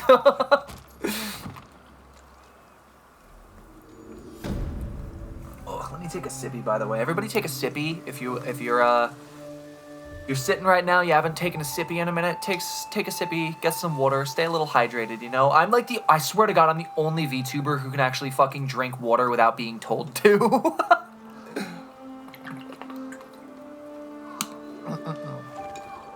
God, I can't wait to get the sippy animation as well, Yuri. We're gonna cook that up soon. We're gonna finish that up soon. I'm gonna finish Yuri's half of the trade this week. I've made that a big part of my agenda because I'm waiting on some vocals from, I think 2 clients right now. Or I need vocals from. I need instrumental recordings from another. So workload is kind of lax this week, which is kind of nice. Right, that's right. We were talking about Bitchless Zone Zero. I feel like I'm actually gonna probably stream that tomorrow night because I think it unlocks at like 10. So if we can get in, I'm gonna probably play that because I'm very much in this like action game mood right now, and everything I was looking at it looks like really actually solid. I think that's the whole area, chat. I think we finished the entire, because I think that's just the beach there. I don't think that's anything to unlock. Maybe? Let me check. Let me double check. I think we might have unlocked everything though. Which way are we going? We're going left. Oh, maybe there is stuff over here.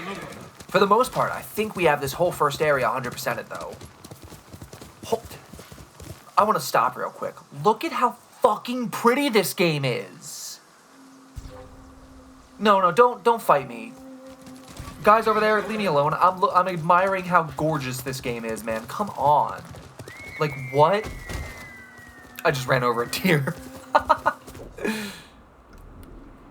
Yeah, I don't think there's anything actually to, like, discover over here. I think that's everything, but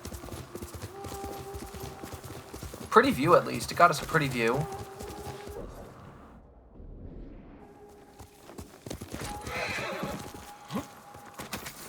Can I climb all this? Is it gonna let me? Climb up to the top of this and see if there's anything up there, but I think pretty much it's empty.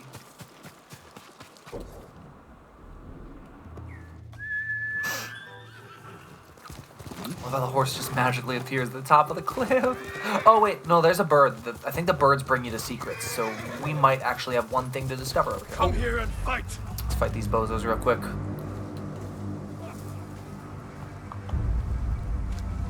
I'll put that so. Anyways, chat, did you know I paused my game to be here? Oh, fuck. I attacked too early. I was busy joking about how I paused my game to be here. Because I'm a real gamer. I'm a real gamer. Okay, where'd that bird go? Shit. We lost track of the bird. Oh well. Listen, it was leading us this way, so it's good enough.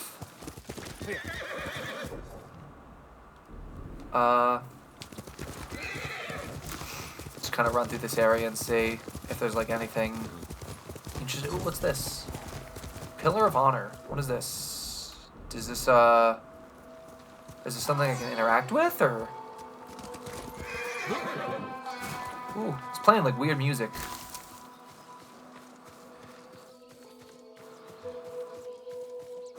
What is this? Oh, it's a sword!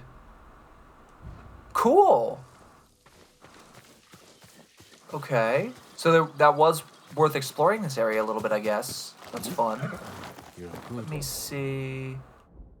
Oh, there's still something else hidden right here. It says... Ah! Oh, is that a haiku? Are we gonna write a silly haiku?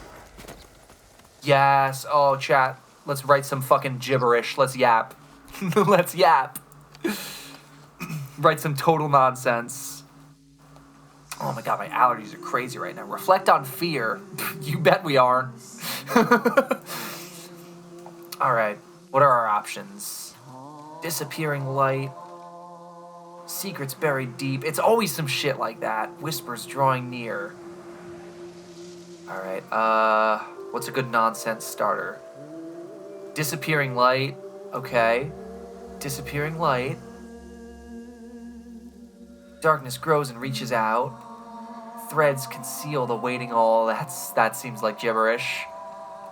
Shifting shit. Yeah, it's definitely gonna be the thread something. Disappearing light. Threads conceal the waiting all. Fuck. Oh, it's. Oh wait, no. Cloaked in death's armor, hidden from all sight. Guided by. Yeah, perfect. Cool. It's about nothing. Disappearing light. Threads concealed. Threads concealed. Awaiting all. Awaiting all. Guided by night's glow. It's just like... Congratulations, we just wrote a Rise Against song. It's not about anything. It's just edgy. God, I love the haikus in this. They're so dumb. Oh, fuck. What game am I thinking of that you can just jump on top of your horse and start riding it? Because it's clearly not this one. Maybe there's something along the coast here.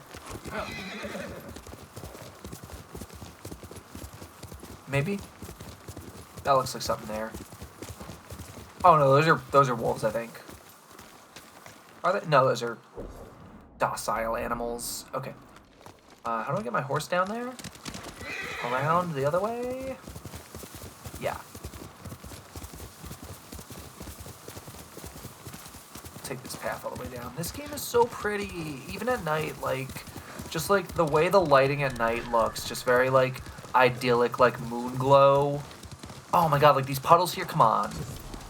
It's just good. Oh, a fox den. Yeah, I'm glad we're exploring a little bit then. Let's go see where this little scrungly takes us.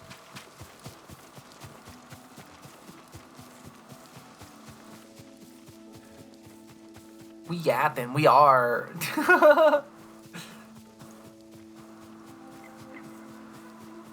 This is kind of creepy. There's like, it's just all foggy. Like, I can't even tell where we're going. Think down to the beach.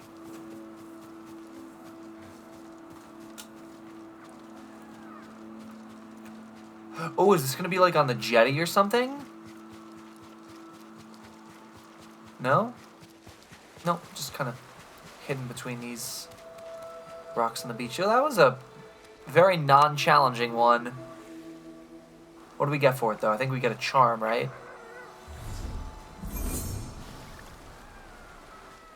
Oh, okay. You unlock them. Oh, here comes the best part. Pet it. Wait, come here, Fops. Oh, he's so excited. He's like, I deserve a treat. Here you go. Oh, game of the year. Every year. Oh, that rocks.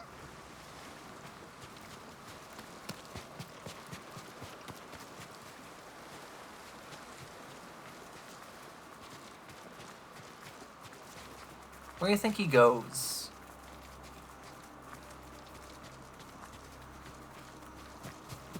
Oh, he's going too fast now, yep. They're making him run too fast so he despawns. Alright. Yeah, as soon as you look away, he despawns. That's funny. Oh, shit. Those are boars, I think?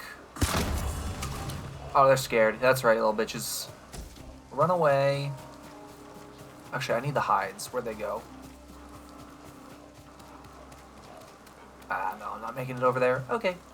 That's fine. Guess maybe see what's over there, but then we're probably good. There's something special about the way this game just, like, lets you follow the wind rather than just, like, checkpoints and, like, way markers and stuff. It's just, I don't know. It just does it really well. I'm gonna ignore these guys. I don't want to fight. He gone. He for real gone. Oh, this is the tracked point. I think that's... Yeah, there's like nothing else here. Okay, let's go... I think there was like a big area in the middle. Other than that, I think we pretty much have everything here. Let's see. No, actually, that's a lake. We have been there. Oh, I remember this lake being really pretty. Hold up, let me get out of combat so I can actually, like, fast travel there. What? Fast travel there in combat? I'm not in combat.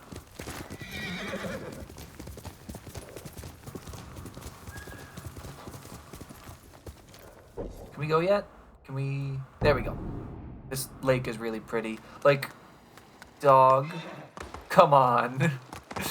This is beautiful. Like, it's just... Ugh. Such a good game. Anyways, okay. There is actually stuff right down there. Let's travel close by. We'll unlock it. Oh my god. I reached for my drink because I'm like, oh, here comes a loading screen. The game doesn't have loading screens. It's just instant. I don't know what kind of wizardry the developers had that allowed them to just make instant fast travel, but it's kind of wild that they did.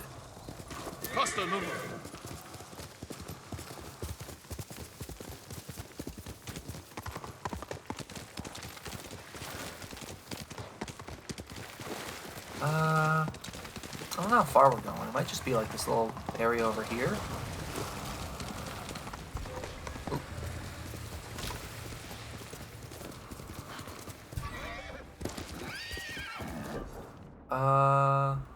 Yeah, it's just like this little kind of lake area here.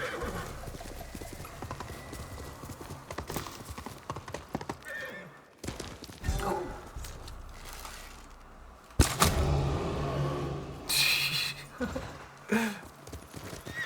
Yeah, I don't think there's actually anything like unique here. I think that's probably why it's blank on the map. I just never bothered going down there because it's just kind of like a little river. Yeah, that's all it is. Okay, I think that's pretty much everything then. Which means we are safe to... Actually, no, we have this quest up here. So we actually... I'm going to head to right here, and we're going to head inward, actually. Actually, we're going to go that way. Okay. Oh, it's like way down there. No, that horse ain't gonna jump. Let's go, Nobu. Faster.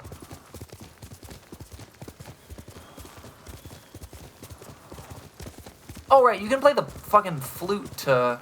The shakuhachi, to make this dreary weather go away. I forgot to do that when we were at that pretty lake.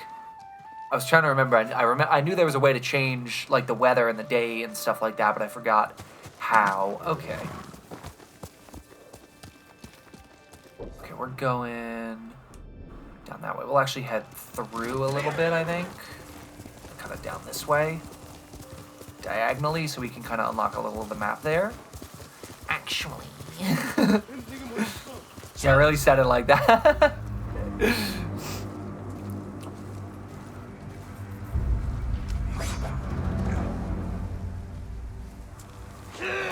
Whoops. I goofed.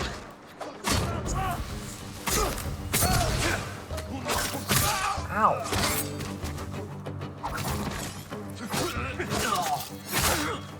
Keep forgetting to parry.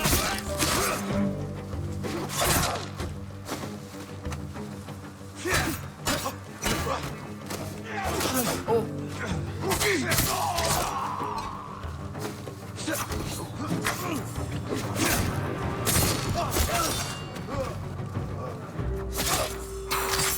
Jesus.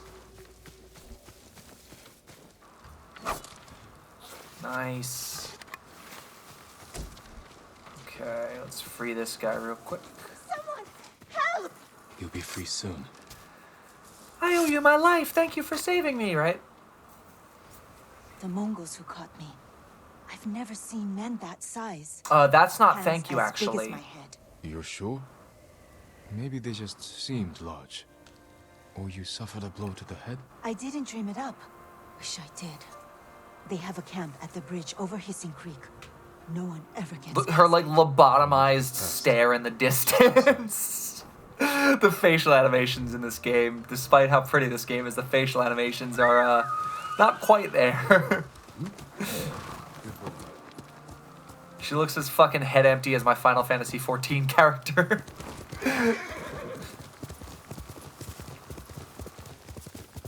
Let's see, what's down over yonder? Oh, this is the way we were going. Cool, cool, cool.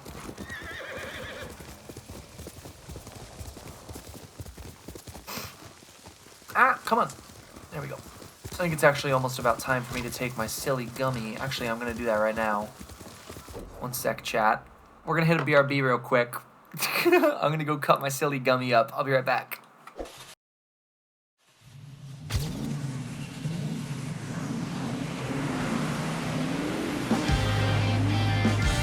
We're like 20 minutes away from the ad break as well, so I'm just going to play it right now, chat. Be right back. Get some water, go to the bathroom, get some stretches, do some... I don't remember. Ads, 3 minutes. Be right back.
Hi chat, we're back. Thanks for sticking around. Figured we'd take the ad break early, and then I'd go have a silly little gummy. But thanks for sticking around through the ads, and we're gonna keep playing. And yeah, we're just chilling. For anyone who may be just joining us, welcome. My name's Tomo Aries. I'm the Garamika pilot VTuber from the moon who may or may not be affiliated with the Yakuza. Today we're playing Ghost of Tsushima. Just vibing, just chilling. I just did like the raid spiel. There's no raid. I'm just coming back from the ads, you know. You know how we do. Is the game lagging on stream? It looks like it's lagging a little bit. The capture card might be acting a little silly. Maybe? A little? Yeah, it's probably the capture card being silly. There we go. There we go. Sometimes you just have to toggle it. Okay. Where the frick are we? Where the flip? Where the flip are we? Quickly, Nobu. You ever just like have like an osmosis of like the way that your friends speak and then you start speaking like them too? Because like I'm like that with like all of my friends and I just can't stop going, what the flip right now? Because fucking Lucky does that all the time. And obviously, what the shrimp? That's kind of in right now. What the scallop?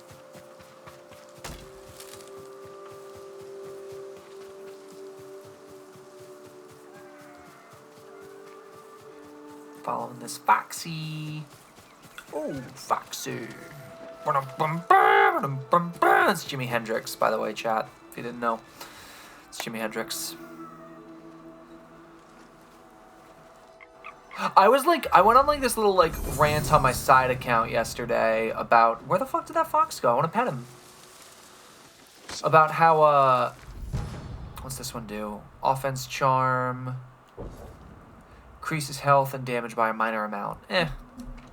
I was going on this rant on my side account yesterday about how, like, when you think about it, Jimi Hendrix, if he was still alive, where'd that fox go, by the way? I want to pet it. Maybe it's at the entrance. If Jimi Hendrix was still alive, right, he probably would have made maybe 3 or 4 more, maybe even 5 more great albums. And then he probably would have just spent the next, like, 40 years. How long has it been? 50 years? He would have spent the next, like, 50 years making, like, absolute slop, you know? I tremble. I fucking tremble at the terrifying, like, idea of, like, Jimi Hendrix living into the 1980s and making music with, like, gated snare drums and, like, synthesizers. It would have genuinely been, like, the worst thing ever. You know what I mean? Conversely, or you never know, conversely, it's possible he may have innovated synthesizers the way he innovated guitars or just completely rejected those sounds. And then, I don't know, he probably would have gotten stale through that age, though, too, you know, if he didn't innovate a little. So I just kind of wonder all the time, like, what would have been. The other one I think about all the time is if the Beatles, if John and George were still alive, right? The Beatles for sure would have gotten back together. They would have made more music. I think they also had like a very even split chance of making like the worst music you've ever heard in your entire life or like the best albums ever. You know what I mean? Like if they got back together, it's very possible they may have just continued to be the best fucking band ever. Or they would have made absolute fucking slop, you know? Because, like, when you look at, like, the Beach Boys, right? Because that's, like, the only comparable thing with a career that long, right? Is, like, the Beach Boys. The Beach... Actually, Tatsuya Yamashita's close as well. But, like, the Beach Boys, right? They, obviously, after Pet Sounds, had a pretty inconsistent track record. And don't get me wrong, some of my favorite Beach Boys albums are from, like, the post-1970s era. Like, I think, Love You and Smile. Not Smile, I'm sorry. Love You and, what's the other one I'm thinking of? Sunflower, not Smile. Love You, Sunflower, Friends, 2020, the leaked, like, Adult Child Sessions, which was, like, their swing album that they were gonna make, which was really cool. There's, like, some leaks from that era, really cool. Honestly, Carl and the Passions as well, kind of underrated. But that was obviously without Brian Wilson. But like, there were some really good Beach Boys albums from like the post Pet Sounds era, and obviously like Wild Honey and Smiley Smile, like obviously. But like, obviously like Kokomo happened, and like Thank God Made the Radio, and like shit like that. Like, there's some pretty awful Beach Boys output, but at the same time, you have the Brian Wilson Smile sessions, even though he technically wrote those in the 60s and finished them in 2003 or 4. And then there was also the self-titled Brian Wilson album from the 90s that was really good as well. Like, I guess that what I'm saying is there was potential if like the Beatles were still alive, right? There's potential. Killed in cold blood.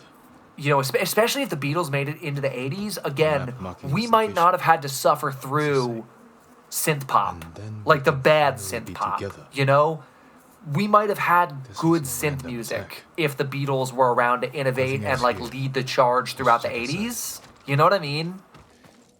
Because like even like on Abbey Road and the White Album, they had already been experimenting with synthesizers and making some really, really cool sounds, right?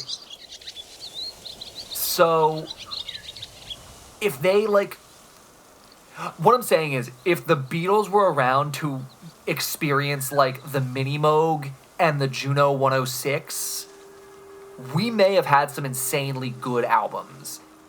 You know? I think the closest we can get into a glimpse of that is, like, Tame Impala. Because to me, Tame Impala has always felt like, what would the Beatles have done if they were around for, like, synthesizers and, like, I don't know, the empirical distressor compressor, you know what I mean? No, you don't. I'm music yapping. But, like, yeah, I don't know. Tame Impala has always felt like what the Beach Boys would have, could have been, you know? The Beach Boys, the Beatles. Excuse me, the Beach Boys are still around, sort of. Ooh, hot spring.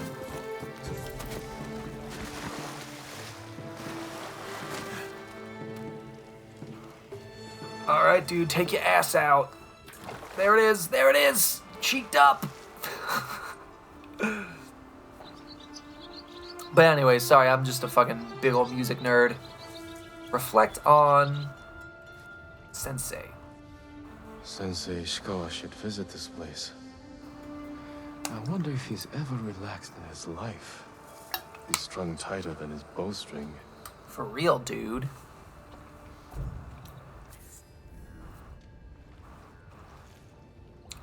But yeah, anyways, I have this sort of feeling that Hendrix had about 4 or 5 classics left in him if he lived to do it. You know what I mean?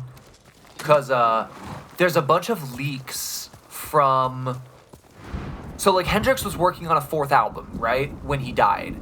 There's a bunch of leaks from that album. What the hell's that album called? Hold up. I have it in my iTunes because people have assembled leaks of it into, like, compilations. It was going to be called First Rays of the New Rising Sun, and they released it as a compilation album in 1970.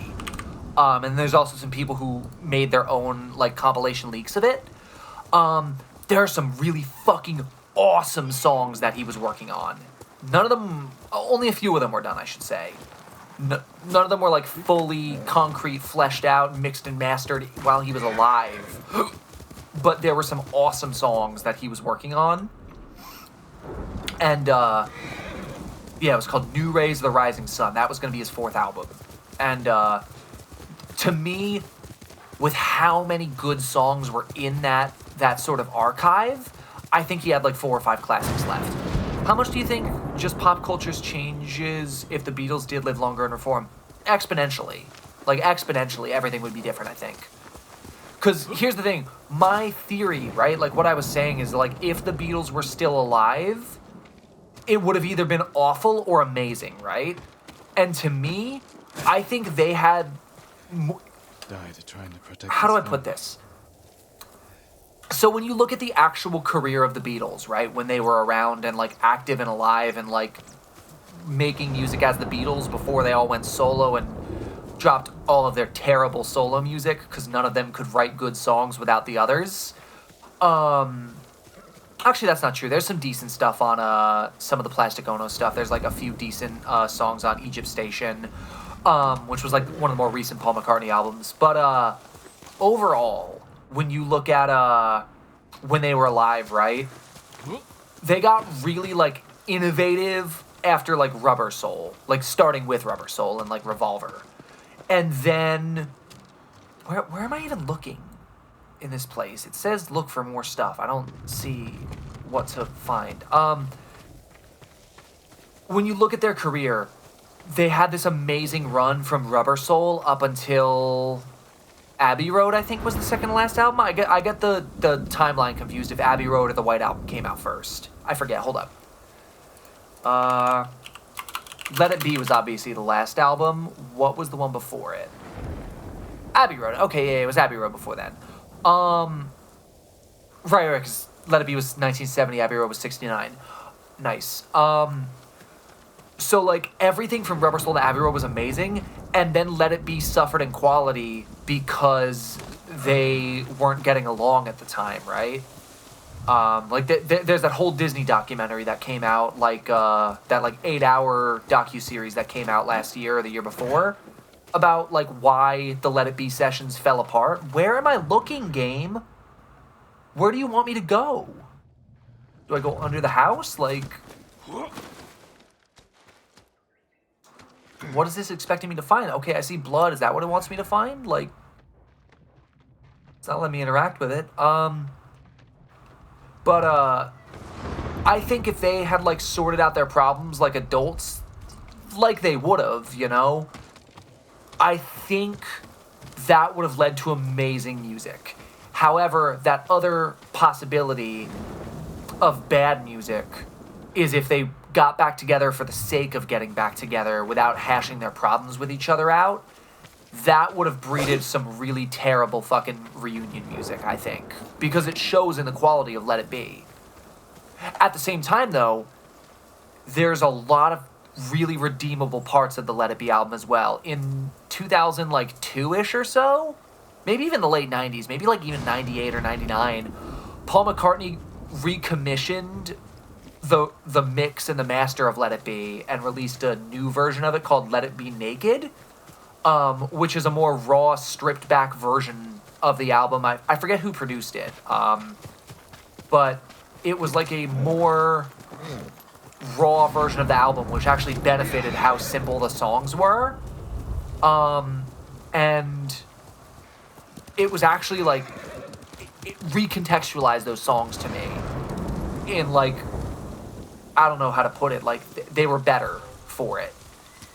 I seriously don't know where this game wants me to go right now. I might have to look this up because like there's nothing out here to like examine. Like I've already looked at all this. I've like looked all around these sides. Standoff. What am I standing off with? These guys just showed up out of nowhere. This isn't even part of the quest. This is just like some emergent gameplay. But yeah, I think the Beatles, if they lived around through the 80s and came back in like the 80s or 90s, they would have revolutionized synthesizers. Cause like the only synthesizers that they really had access to in like the 60s when they were doing stuff like again like Abbey Road and the White Album, when they were putting synthesizers on those records, they were using like these really big bulky modular synthesizers, like the ones that were like the size of a wall that you had to plug a bunch of cables into. The Mini Moog was such a revolutionary synthesizer because it no longer required you to have to, you know, plug cables in and buy a thing that was like the size of the wall, you know, like the Moog Model 50. Instead, they did the Mini Moog Model D, and it was a tiny thing with a little piano built into it, like the size of, you know, how do I, what can I compare the size of a Mini Moog to? It's not the biggest thing in the world. It's pretty small. It's like the size of, it can go on top of a table, you know? And that made it a really, really innovative instrument that kind of led the way for the future of synthesizers and music as a whole. And because it was more accessible, it was the type of thing you could bring on tour with you and stuff like that. You know, obviously there are some exceptions. Obviously, like a band like Emerson, Lake and Palmer would bring, you know, their entire Moog Model 50 like wall of synthesizers on tour with them as well, or like Pink Floyd or whatever. But like, for the most part, there were a lot of bands that couldn't bring synthesizers on tour because they were so big. I'm gonna look up where this game wants me to go. There's nothing here. What's this quest called? The Laughing Bandits. One sec.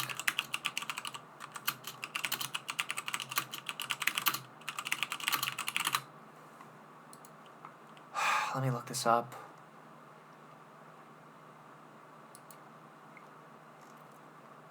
There's tracks I have to follow. There's like footprints and shit. Okay, that makes sense. Saw that movie yesterday, and I just kept thinking how different culture would be, not just music. Like the Beatles did a lot for art and people. Exactly. So, last thing I'll add to my previous one is, again, yeah, I think the Beatles would have revolutionized the way we use synthesizers. When you listen to a lot of 80s synth pop, a lot of those sounds were really cheesy because the average, like, Joe Schmo guitar player who picked up a synthesizer in the 80s didn't really know how to make a good sound with them, so they just kind of made shit, if you will. And, it just kind of wasn't great. The Beatles were good sound designers, you know? They revolutionized, you know, the way that we use, like, compression and stuff like that, which is, like, super common. Here it is. Here's the footprints we were looking for. Jesus, I wouldn't have found those on my own. So I think the Beatles would have changed the way, like, the 80s went down, you know? I don't think the gated snare thing would have happened with the Beatles, even. I think they would have done something better than...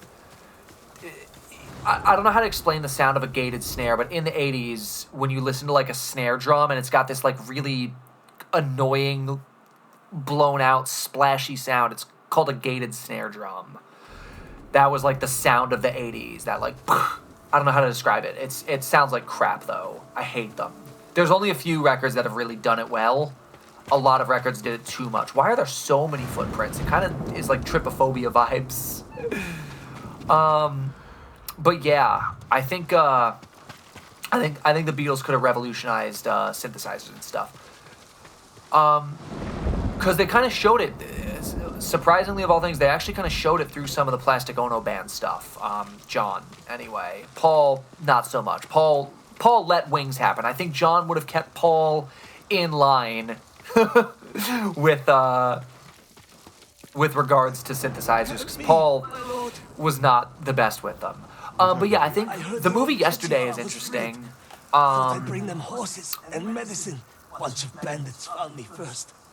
Took everything. Any idea where they were headed? They mentioned Komoda Village. Komoda Village, okay. I'll head there. So, the movie yesterday is really fascinating because you have to kind of take not just a grain, like a shaker of salt with that movie, right? There is no universe where a man like Ed Sheeran, a pasty white Englishman with a guitar, an acoustic guitar, there's no universe where Ed Sheeran would have had a career without the Beatles. You know what I mean? I don't think Radiohead would have existed without the Beatles. In a lot of ways, Radiohead are the modern day Beatles. You know what I mean? They are, in every way, the essence of what the Beatles stood for in terms of, like, musicality, like experimentation, innovation with technology. Radiohead are exactly what the Beatles were, you know? In that movie, the guy, after the Beatles disappear, like, from existence, he has a Radiohead in Rainbows poster on his wall.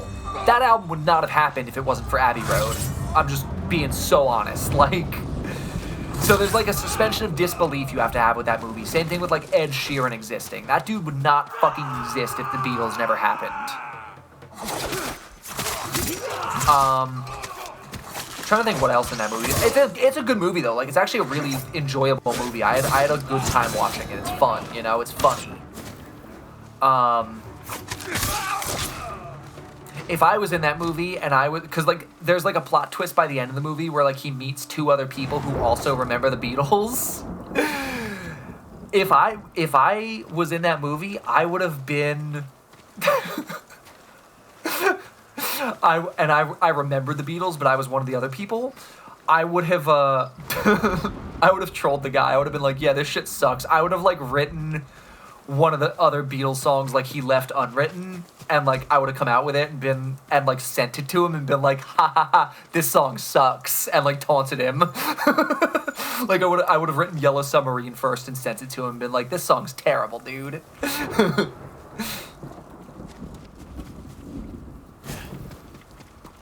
Is that it? Is that the whole quest? I think so. And Kazu's, yeah, I would have like done some dog shit to it, yeah.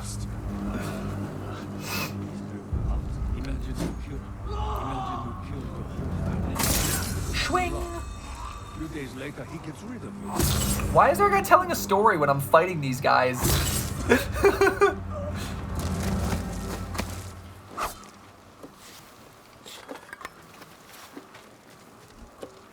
are more people in this village. It kind of just threw me down in the center of it.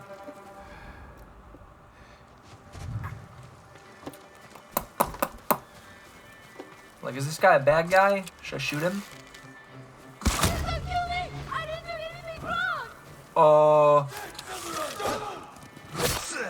Probably go chase her, right? Because then one of these bandits is gonna kill her. Talk to the woman inside the home. Oh, never mind. So I do have to kill the bandits first.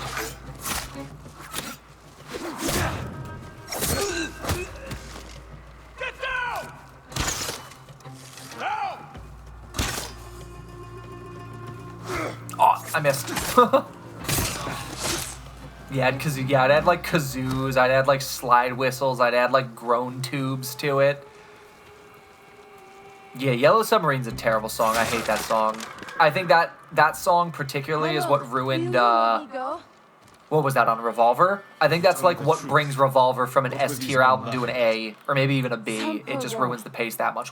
Was it on Revolver? Hold up. What fucking song? He was in charge. She told him where her What family album is that hid their on? wife. Like, obviously it's on its own album. It's on Revolver. Okay, yeah, it ruins Revolver. Revolver's such an amazing album. Return her affection. Just like banger after banger. Taxman, Eleanor Rigby, I'm Only Sleeping, Love You Too, Here, There, and Everywhere, right? 5 amazing songs back to back, and then Yellow Submarine comes out of nowhere like, hey guys, can I play too? You know? It's like your little cousin who plays with the unplugged controller. That's what Yellow Submarine is in the context of Revolver. Instrument of your revenge. Get out of here. I'm going to have a word with Saki.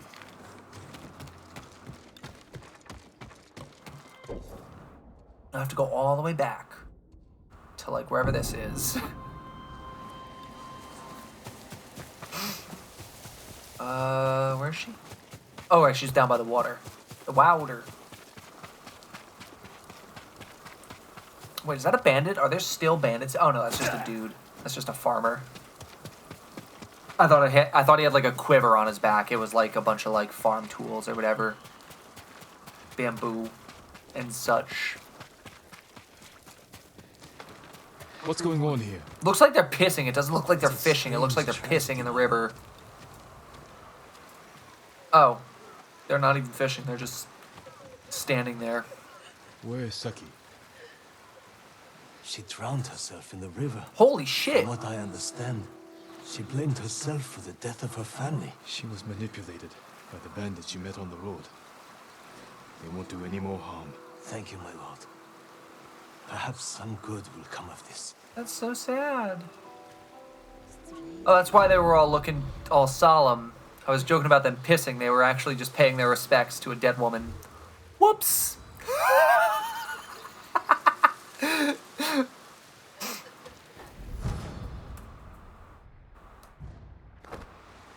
Okay, let's, was that whole journal? Or that whole journey? I think so. Yes, that was the whole tale. Cool, cool, cool. Where's this? Ah, that's like right up there. Oh, there's the Gosaku armor as well. Okay, so we have like a ways to go to get up there. Holy schmoly. I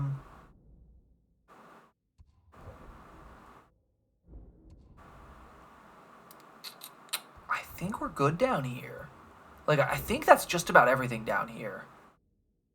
You know, there's like a few empty-ish areas. I remember that one I feel like I had trouble getting into because it was like a mountain or whatever. Here, like, I don't really know, but like, I don't think I have this huge desire to like explore. I guess there's like this little landmass here, but like, I think we're like mostly good. Let's go. Okay, let's go there. Let's explore whatever's over here to the east. That's the west. Actually, it's west. And then we'll go to the new area.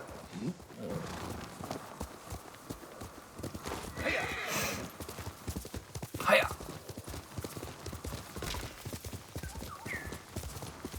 Because I didn't realize this was such a big landmass that we skipped, so we'll go there. Let's follow this bird. He's going to take us to like one of the important things here for sure.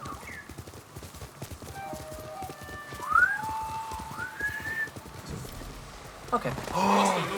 We get to write more nonsense, chat. We get to write more nonsense.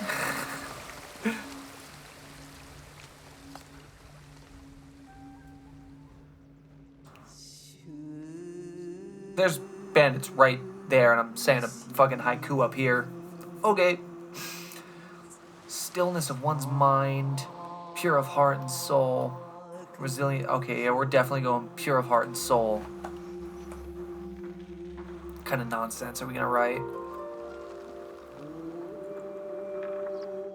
Oh, I mean, we're gonna have to say pure of heart and soul, a lone pebble. Come on.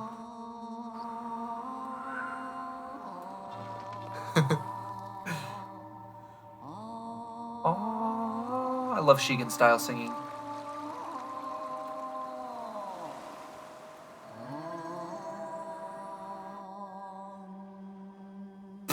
This one's gonna be depressing. Check this one out.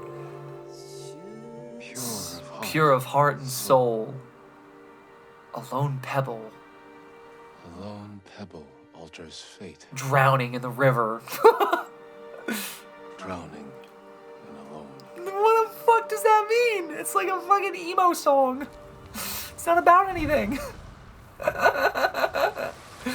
They're so funny.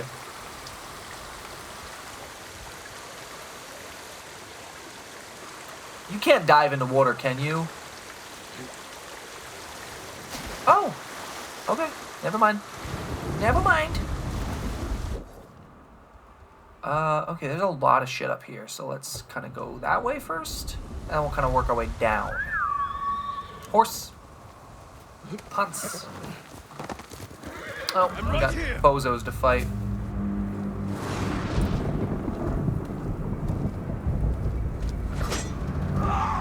It's funny though, we've been doing all these like bandit camps and stuff and just kind of exploring. I'm remembering that this game also has really good boss fights as well that we just like haven't been doing because we haven't been doing any story stuff or like any bigger side quests because most of the side quests in this area we're already done with. Ooh. Oh, that's right, you had to dodge that one.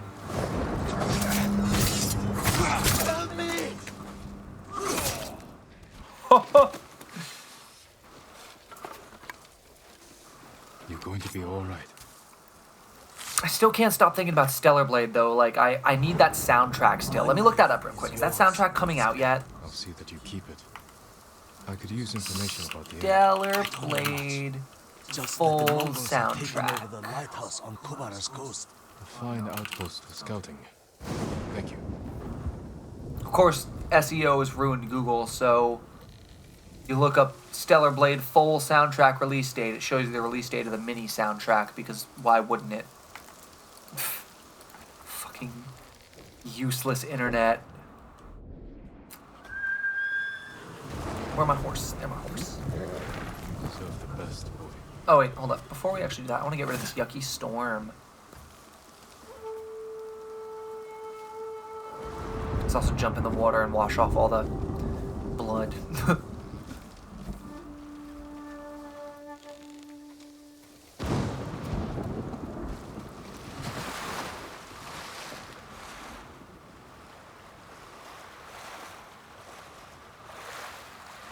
go. Good enough. Saved by a Got rid of most of it. Good enough. Okay, so we're going a little up here. Let's see if there's anything up here, and then we'll just bring it all the way down south.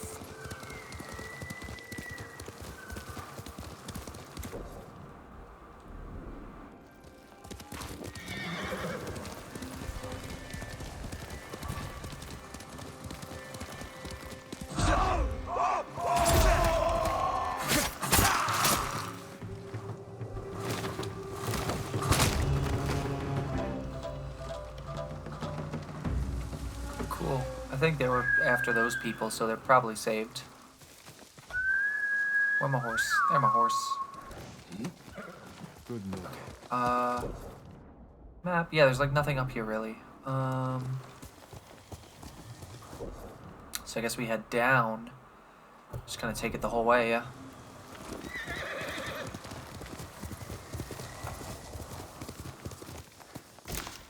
Sorry, you can't go through the bush. It doesn't really look like there's much over here. I mean, maybe this is something. Ooh. Okay, maybe there's something through here. Maybe. Nope, just the beach.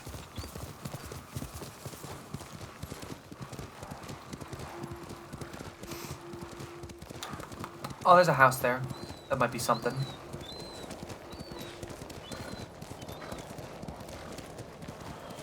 I'm a beach gal. I just fuck with the beach, you know. Someone who works in SEO, I'm sorry. Oh my god. Listen, when you gotta get the money, you gotta get the money, you know?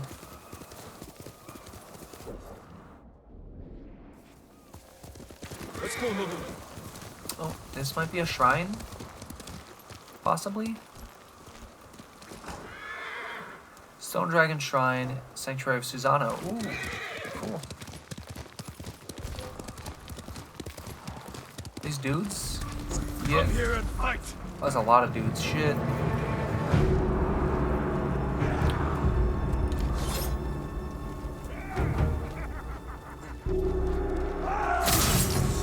Who's next? No, sir, not you. What about you? Nope.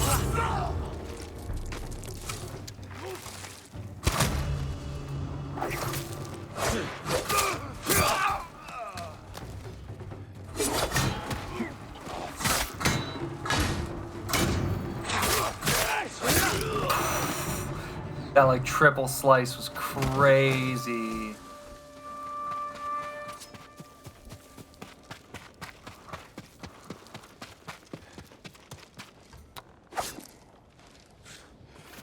So cool. Ah, yep, this is definitely our shrine. Wow, my horse ran all the way. Oh, wait, I don't think that's my horse. That's just a random horse. Thought my horse ran all the way up ahead. Ooh, cool shrine there, actually. Feel like platforming to get to it, I think. Oh.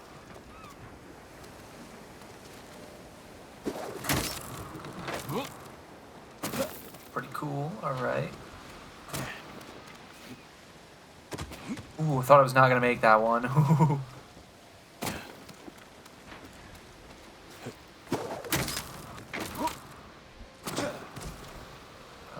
Down there?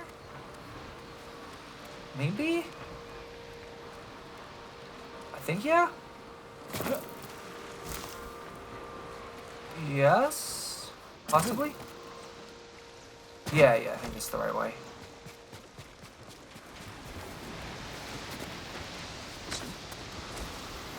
Because the like lamps kind of guide you to it, I think.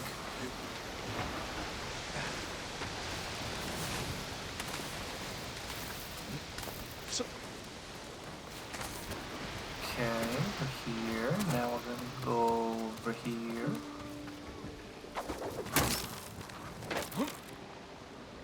Oh! Yeah, that must have hurt. Jesus. Oh,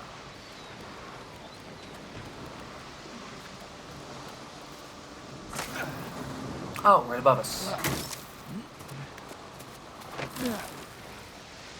Good stuff. And now we go down here. Through here.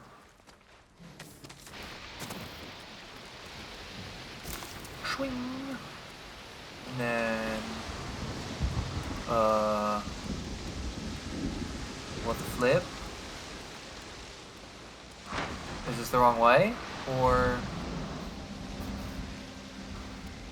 I think this is the wrong way. I think that was not the way. I think that was like a secret little thing to get a flower or some shit. I don't know.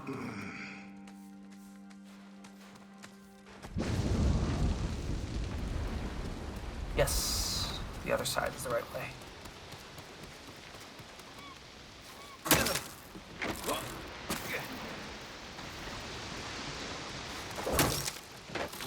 Swing. I love grappling hooks.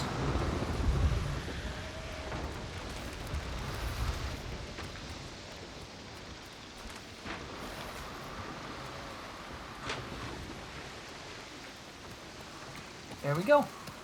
There's a shrine. Wow, we are all muddy and shit.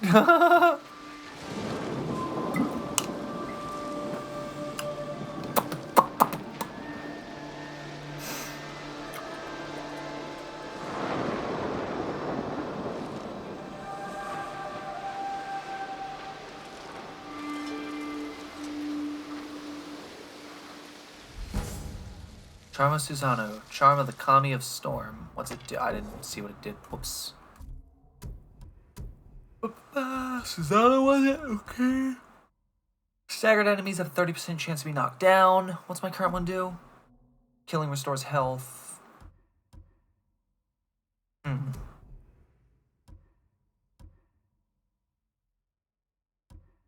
Almost kind of want to get the parries and dodge ones.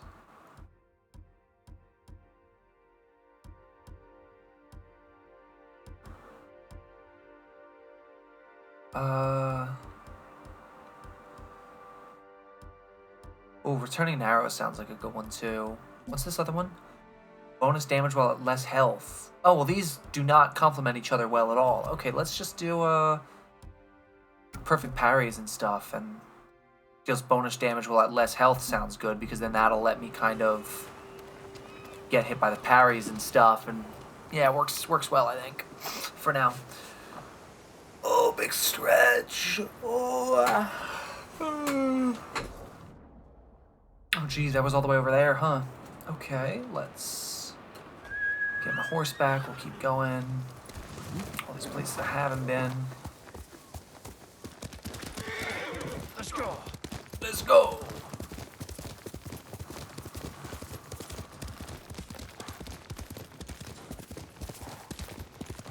Is this the right way? I think this is the right way, right? Yeah, okay. That's south.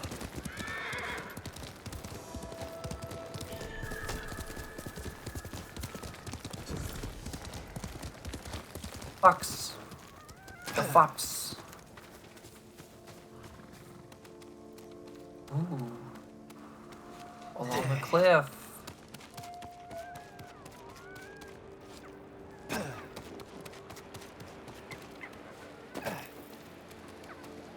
Be honest, I'm getting a little EBDB chat. I think we're gonna call it a little bit early tonight. Not yet, but soon-ish.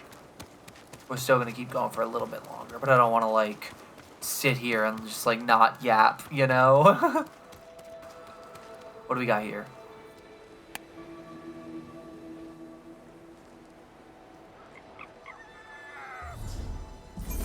Heck yeah. Where's the fops? I want to pet the fops. Why won't they let me pet the fops? Oh,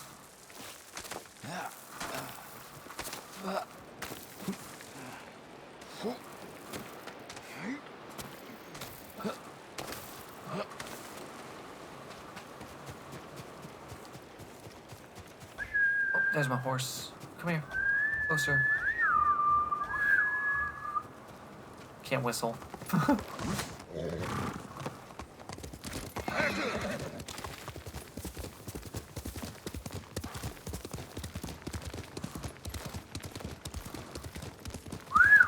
See, there's a good whistle, right?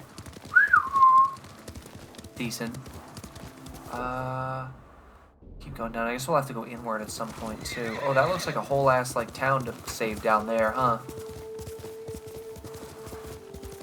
It looks like you can actually go out to those ships, maybe even. Those look like really close. Oh! Fucking horse. Literally just have legs made of titanium, duh. Horse issue. Yeah, I feel like those are absolutely ships I can swim out to.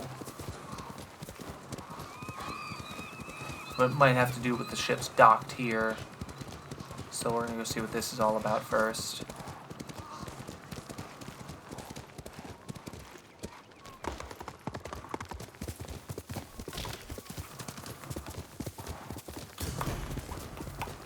Yes, destroy the shipyard, okay.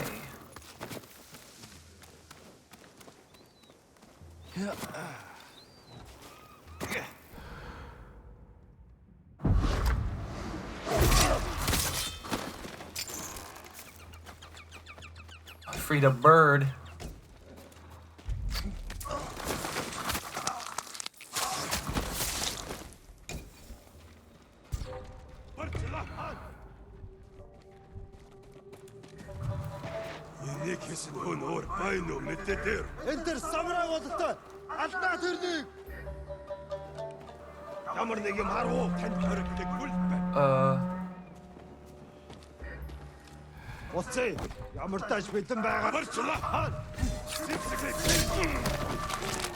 Bro's just watching it happen.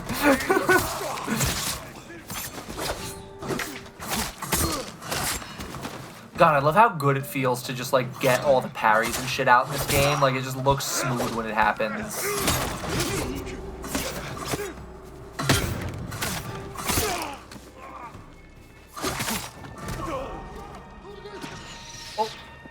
Oh, they're on the ships.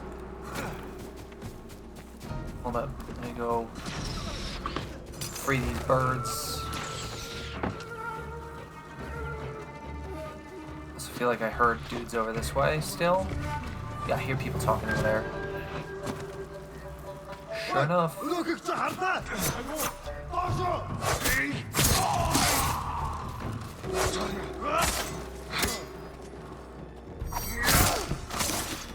Cooked.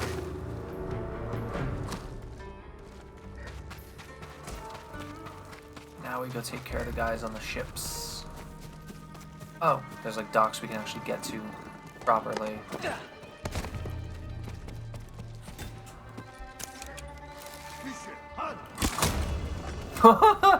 Someone was to my left, I heard as well.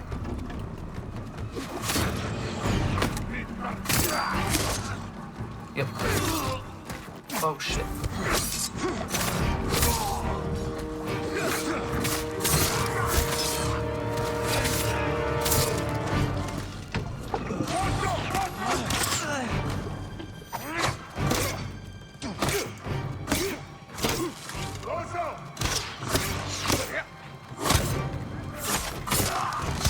That dude took a minute to break through the shield. Oh, that was brutal.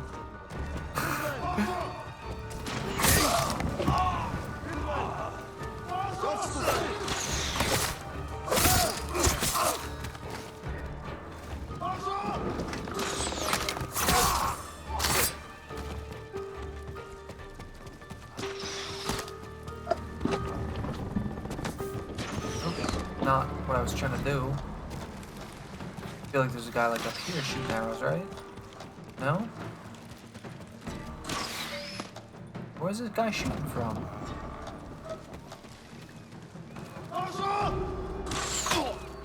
Shot from. Oh! Hello. I feel like there were guys on this ship still, though, too. Oh, yep. There's the guy.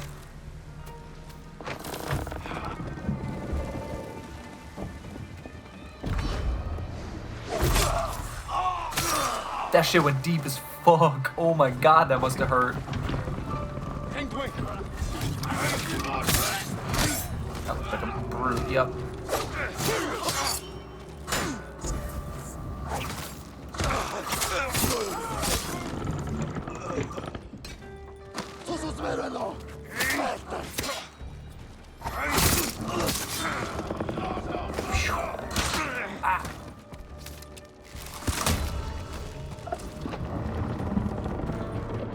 Actually, kind of want the arrow retrieval charm now that I'm thinking about it.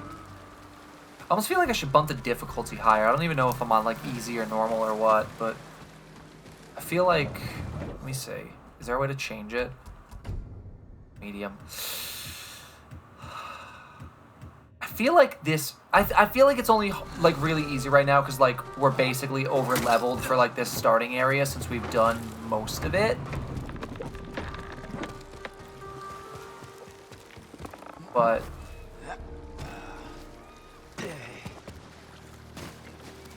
okay, so something to do on there. There's one of the banners. It says I need one more of those, and then I need to release another falcon. Where are these banners at? Oh. Leave no witnesses. That was brutal.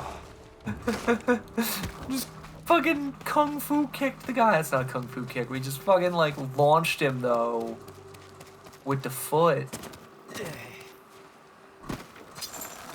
Alright, where's that banner? Maybe that's what's on the boat? Last banner is on the boat? Maybe?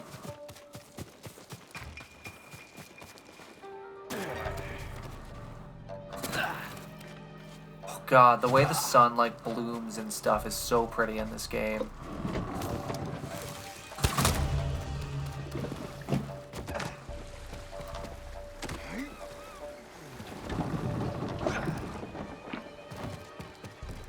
Okay, what's in here that it wants me to...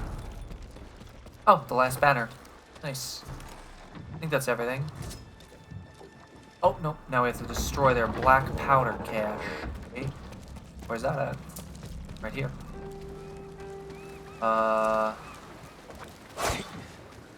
Do I... Oh, that's what I do. That's dangerous.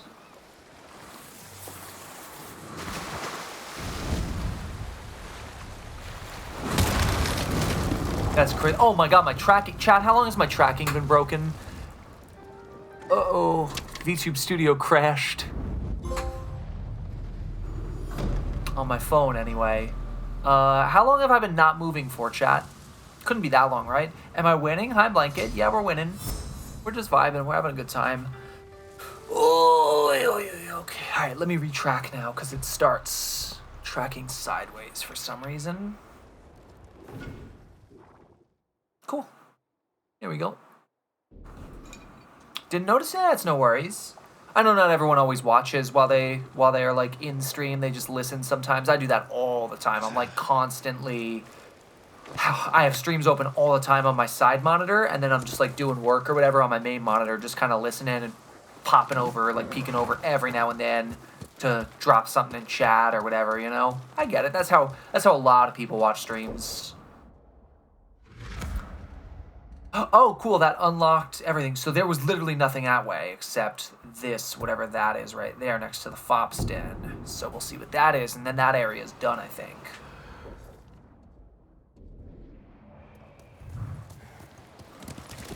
Oh, I see, it's like up there. Okay, so we gotta go up and around.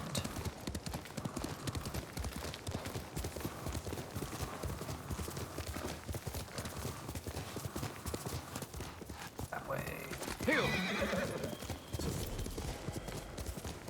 Oh, it's just a camp, really? Let's see if there's just any merchants with, like, anything decent then.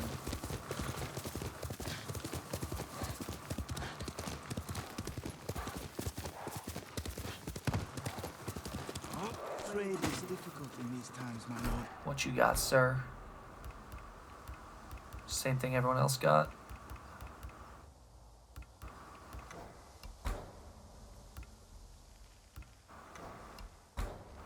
Armor.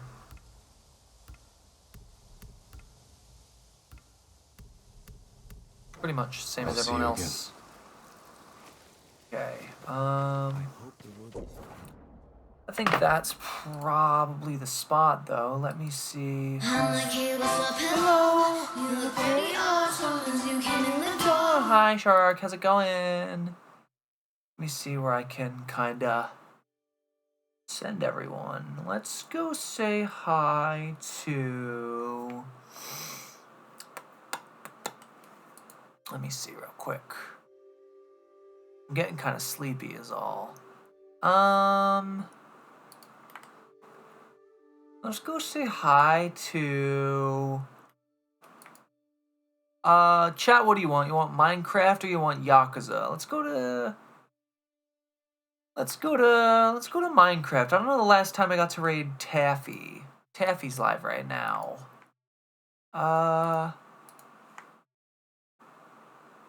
Yeah, we're gonna go say hi to Taffy. Okay. Have a good night, everybody. I'll be back tomorrow. We're gonna play Bitchless Zone Zero tomorrow when it comes out at like 10, I think. So, thanks for hanging out tonight, guys. Sorry, I'm kind of EBDB. I've been really fucked up on my sleep schedule lately. But I wanted to go live for a bit today anyway. So yeah, we're gonna go say hi to Taffy. Have a good night, everybody, and I will see you next time. Bye bye. 山の葉月は道息